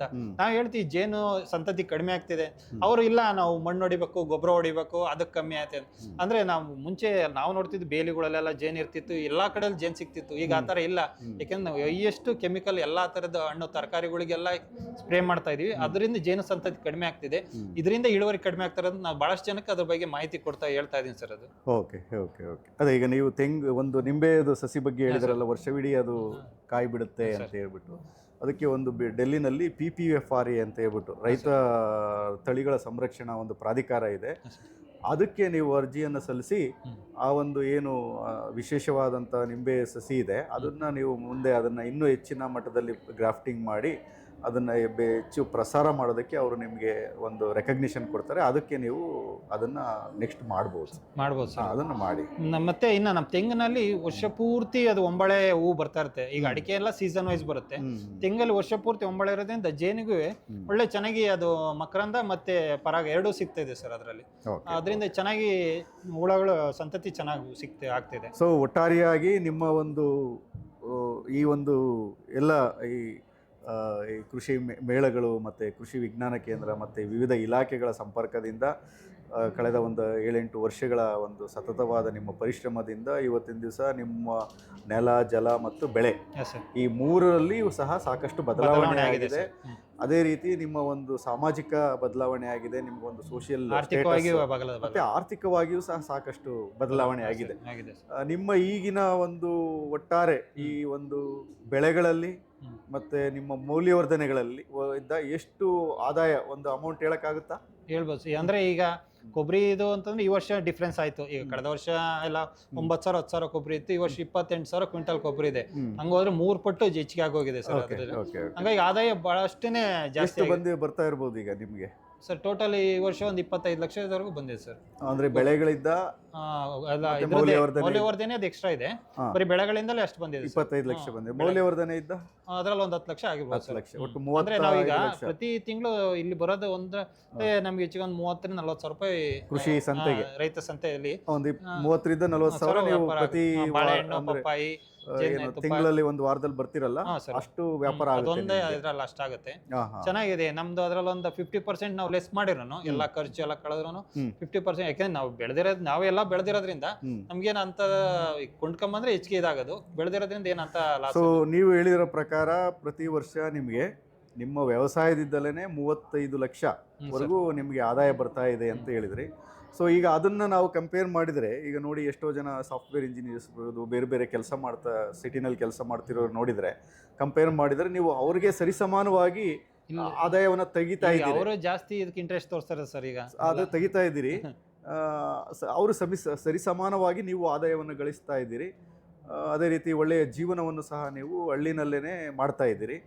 ಸೊ ಮುಂದೆ ನಿಮ್ಮ ಬೇರೆ ನಮ್ಮ ಎಲ್ಲ ಬೇರೆ ರೈತ ಬಾಂಧವರಿರ್ಬೋದು, ಬೇರೆ ಬೇರೆ ರೀತಿಯ ಕೆಲಸಗಳಲ್ಲಿದ್ದು ಇವತ್ತಿನ ದಿವಸ ಕೃಷಿ ಕಡೆ ಬರ್ತಿರ್ತಕ್ಕಂಥ ಕೆಲಸಗಾರರಿಗಿರ್ಬೋದು, ಅವ್ರಿಗೆ ಏನು ನಿಮ್ಮ ಸಂದೇಶ ಸರ್? ನಾವೀಗ ಒಂದು 4 ವರ್ಷದ ಹಿಂದೆ ನಾವು ಇಲಾಖೆಗಳಿಗೆಲ್ಲ ಹೋಗ್ತಿದ್ವಿ. ಯಾರು ನಮ್ಗೆ ಅಷ್ಟೇನು ಒಂದು ರೆಸ್ಪಾನ್ಸ್ ಬರಲಿಲ್ಲ. ಅವತ್ತು KVK ಫಸ್ಟ್ ನಾವು ಟ್ರೈನಿಂಗ್ ಹೋದಾಗ ಗೋವಿಂದಗೌಡ ಸರ್ ಪರಿಚಯ ಆದರು. ಅಲ್ಲಿಂದ ನಮ್ಮದು ತರಬೇತಿ ಸ್ಟಾರ್ಟ್ ಆಯಿತು. ಬೇರೆ ಬೇರೆ ಕಡೆ ಎಲ್ಲ ತರಬೇತಿಗಳು ಪ್ರತಿಯೊಂದು ನಾವು ಅಟೆಂಡ್ ಮಾಡ್ತಾ ಇದ್ವಿ. ಎಲ್ಲ ಇಲಾಖೆ ತೋಟಗಾರಿಕೆ ಇಲ್ಲ ಅಷ್ಟೇ. ಅಲ್ಲಿ ಚಂದ್ರಶೇಖರ್ ಅಂತ ಬಂದರು, ಅವರು ನಮಗೆ ಪ್ರತಿಯೊಂದು ಕಾರ್ಯಕ್ರಮಗಳು ಕರಿತಾ ಇದ್ರು. ಇನ್ನು ನಮ್ಮ ಕೃಷಿ ಇಲಾಖೆಯಲ್ಲಿ ಪವನ್ ಸರ್ ಈ ಥರ ಎಲ್ಲರೂ ಪರಿಚಯ ಆದರು. ಎಲ್ಲ ಕಾರ್ಯಕ್ರಮಗಳಲ್ಲಿ ನಾವು ಭಾಗವಹಿಸ್ತಾ ಹೋದ್ವಿ. ಅವ್ರು ಕರೆದಿದ್ದು ಎಲ್ಲ ಕಾರ್ಯಕ್ರಮಗಳು ಅಂದರೆ ನಾವು ಅಲ್ಲಿ ಯಾವುದೇ ಡಿಪಾರ್ಟ್ಮೆಂಟ್ಗೆ ಹೋದಷ್ಟು ನಾವಲ್ಲಿ ಏನು ಸಿಗುತ್ತೆ ಅಂತ ಹೋಗ್ಲಿಲ್ಲ, ನಾವಲ್ಲಿ ಏನು ಕಲಿಬೇಕು ಅಂತ ಹೋದ್ವಿ. ಭಾಳಷ್ಟು ಕಲ್ತ್ವಿ. ಎಷ್ಟರ ಮಟ್ಟಿಗೆ ಕಲ್ತ್ವಿ ಅಂದರೆ ನಾವು ಯಾರೋ ಕರೆಯಲ್ವಲ್ಲ ಇಲಾಖೆಗಳಲ್ಲಿ ಏನಾರ ತರಬೇತಿ ಪಡೆಯೋಕ್ಕೆ ಅಂತ ಒಂದು ಮಟ್ಟಕ್ಕೆ ಹೋದ್ವಿ. ಈಗ ಒಂದು 3 ವರ್ಷಕ್ಕೆ ಸರ್ ನಮ್ಗೆ ಯಾರು ಕರೀದೇ ಇದ್ರೆ ಸಾಕಲ್ಲಪ್ಪ ಅನ್ನೋ ಮಟ್ಟಕ್ಕೆ ಬಂದು ನಿಂತ್ಕೊಂಡ್ವಿ. ಅಷ್ಟು ಡಿಮ್ಯಾಂಡ್ ಬಂದಿದೆ ಅಷ್ಟು ನಿಜ. ಈಗ ನಾವು ಹೋಗ್ತಿದ್ವಿ, ಈಗ ಅವರೇ ಬರ್ತಾರೆ, ಬೇರೆ ಬೇರೆ ಎಲ್ಲಾರು ತೋಟಕ್ಕೆ ಬರ್ತಾ ಇದ್ದಾರೆ. ಬೇರೆ ರೈತರು ಬರ್ತಾರೆ, ಅಧಿಕಾರಿಗಳು ಬರ್ತಾ ಇದ್ದಾರೆ. ಬೇರೆ ಬೇರೆ ಈ ಕಡೆ ಬೆಂಗಳೂರು ಕಡೆ ಎಲ್ಲ ಸುಮಾರು ಜನ ಬರ್ತಾರೆ, ಮಾಹಿತಿ ನಮ್ಮ ಹತ್ರ ತಿಳ್ಕೊಂಡು ಹೋಗ್ತಾರೆ. ನಾವು ಹೊರಗಡೆ ಹೋಗ್ತೀವಿ, ಮಾಹಿತಿ ಅಲ್ಲಿಂದಲೂ ಪಡ್ಕೊಂಡ್ ಬರ್ತೀವಿ. ಹಿಂಗೆ ಒಂದು ಇಂಟ್ರಾಕ್ಷನ್ ನಡೀತಾ ಇದೆ ಸರ್. ಒಂದು ನಮ್ಗೂ ಅದೇ ಒಂಥರ ಖುಷಿ ಇದೆ. ಕೃಷಿಯಲ್ಲಿ ಆದಾಯಕ್ಕಿಂತ ಒಳ್ಳೆ ಖುಷಿ ಬರ್ತಾ ಇದೆ ಸರ್. ಅದು ನಮ್ಗೆ ಬಹಳ ಖುಷಿ ತರ್ತಿದೆ. ಬೇರೆ ರೈತರಿಗೆ ಏನು ನಿಮ್ಮ ಸಂದೇಶ? ನಿಜವಲ್ಲ ಕೃಷಿನ ಒಂದು ಆದಾಯದ ದೃಷ್ಟಿಲೇ ನೋಡಬಾರ್ದು ಅಂತ. ಯಾವುದೇ ಒಂದು ಕೆಲಸ ಮಾಡಿ ನಾವೀಗ ಒಂದು ತರಬೇತಿ ಏನಾರ ಕೊಡಕ್ ಹೋದ, ಈಗ ಗೋ ಉತ್ಪನ್ನಗಳು ಇರ್ಬೋದು, ಬೇರೆ ಜೇನು ಕೃಷಿನೇ. ಈಗ ಮೊನ್ನೆ ಯಾರೋ ಒಬ್ರು ಒಂದೇ ಸಲ 50 ಪೆಟ್ಟಿಗೆ ಕೊಡ್ಸಿ ಅಂತ ಅಂದ್ರು. ನಾವು ಬೇಡ, ನಿಮ್ಗೆ ಏನೋ ಐಡಿಯಾನೇ ಗೊತ್ತಿಲ್ಲ, ಒಂದು 4-5 ಪೆಟ್ಟಿಗೆ ತಗೊಳ್ಳಿ ಅಂತ. ಆಮೇಲೆ ಆಯ್ತು 4-5 ಪೆಟ್ಟಿಗೆನೆ ಕೊಡಿಸ್ರಿ. ಅವ್ರಿಗೆ ಅಲ್ಲಿ ಡಿಪಾರ್ಟ್ಮೆಂಟ್ ಇಂದ ಒಂದು 5 ಪೆಟ್ಟಿಗೆ ಕೊಡಿಸ್ತಿದಂಗೆ ಜೇನುತುಪ್ಪ ಎಷ್ಟು ಸಿಗುತ್ತೆ, ಎಷ್ಟು ಮಾರ್ಬೋದು, ಎಷ್ಟು ದುಡ್ಡು ಬರುತ್ತೆ ಅದಕ್ಕೆ ಹೇಳ್ತೀವಿ. ನೀವು ಫಸ್ಟೇ ಆದಾಯ ದೃಷ್ಟಿ ಇಟ್ಕೊಂಡು ಮಾಡಬೇಡಿ. ನೀವು ಫಸ್ಟ್ ಅದು ಕಲಿತಾ ಹೋಗಿ, ಅದ್ರಲ್ಲಿ ಬಂದ ತುಪ್ಪ ನೀವು ಬಳಸ್ತಾ ಹೋಗಿ, ಆನಂತರ ನಿಮ್ಮ ತೋಟದಲ್ಲಿ ಇಳುವರಿ ಜಾಸ್ತಿ ಆಗ್ತಾ ಹೋಗುತ್ತೆ. ಅದರಿಂದ ನಾವು ಬೇರೆ ಎಲ್ಲರಿಗೂ ಹೇಳೋದಿಷ್ಟೇ ಸರ್, ಆದಾಯಕ್ಕೆ ಅಂತ ನೀವು ಕೃಷಿ ಮಾಡಬೇಡಿ. ಒಳ್ಳೆ ಆಹಾರ, ಒಳ್ಳೆ ಆರೋಗ್ಯಕ್ಕಾಗಿ ಕೃಷಿ ಮಾಡಿ, ಆದಾಯ ಬರುತ್ತೆ. ನಾವು ಯಾವುದೇ ಕೆಲಸ ಮಾಡ್ಬೇಕಾದ್ರೆ ಅಷ್ಟೇ, ನಾವು ಒಂದು ಹೆಸರು ಮತ್ತೆ ಹಣಕ್ಕಾಗಿ ಕೆಲಸ ಮಾಡೋದು ಬೇಡ. ಒಳ್ಳೆ ಒಂದು ಸೇವೆ ಅಂತ ನಾವು ಕೆಲಸ ಮಾಡಿದ್ರೆ ಹಣನೂ ಬರುತ್ತೆ, ಹೆಸರು ಬರುತ್ತೆ ಸರ್. ತುಂಬ ಸಂತೋಷ ಯೋಗಾನಂದ ಮೂರ್ತಿಯವರೇ. ಸೊ ನೀವು ತಿಪ್ಟೂರು ತಾಲೂಕಿನ, ತುಮಕೂರು ಜಿಲ್ಲೆಯ ತಿಪ್ಟೂರು ತಾಲೂಕಿನಿಂದ ಇಲ್ಲಿವರೆಗೆ ನಮ್ಮ ಕೃಷಿ ಮೇಳಕ್ಕೆ ಬಂದು ಇವತ್ತಿನ ದಿವಸ ಈ ನಮ್ಮ USB ಸ್ಟುಡಿಯೋದಲ್ಲಿ ನೀವು ಇದುವರೆಗೆ ಮಾಡ್ತಿರ್ತಕ್ಕಂಥ ಕೃಷಿಯಲ್ಲಿನ ಸಾಧನೆಗಳಿರ್ಬೋದು, ಮತ್ತು ನೀವು ವಿವಿಧ ಸಂಘ ಸಂಸ್ಥೆಗಳು ಮತ್ತು ನಮ್ಮ ಕೃಷಿ ವಿಶ್ವವಿದ್ಯಾನಿಲಯಗಳು KVKಗಳ ಸಂಪರ್ಕದಿಂದ ನಿಮ್ಮ ಬದಲಾವಣೆ, ನಿಮ್ಮ ಜೀವನದಲ್ಲಿ ನಿಮ್ಮ ಸಾಮಾಜಿಕ ಆರ್ಥಿಕ ಬದಲಾವಣೆಗಳು ಏನೇನು ಆಯಿತು, ಹೇಗೆ ನೀವು ಇವತ್ತಿನ ದಿವಸ ಯಶಸ್ಸನ್ನು ಸಾಧಿಸಿದ್ರಿ ಅನ್ನೋದ್ರ ಬಗ್ಗೆ ಸಮಗ್ರವಾಗಿ ನಮ್ಮ ಜೊತೆ ಇಲ್ಲಿವರೆಗೆ ನೀವು ಚರ್ಚೆಯಲ್ಲಿ ಭಾಗವಹಿಸಿ ತುಂಬ ಉಪಯುಕ್ತವಾದಂಥ ಮಾಹಿತಿಯನ್ನು ಕೊಟ್ಟಿದ್ದೀರಿ. ಸೊ ಅದರಿಂದ ನಿಮಗೆ ತುಂಬ ಹೃದಯದ ಧನ್ಯವಾದಗಳು. ನನಗೂ ಈ ಒಂದು ಕಾರ್ಯಕ್ರಮದಲ್ಲಿ ಮಾತಾಡಲು ಅವಕಾಶ ಮಾಡಿಕೊಟ್ಟ ನಿಮಗೂ ಸಹಿತ ಧನ್ಯವಾದಗಳು ಸರ್.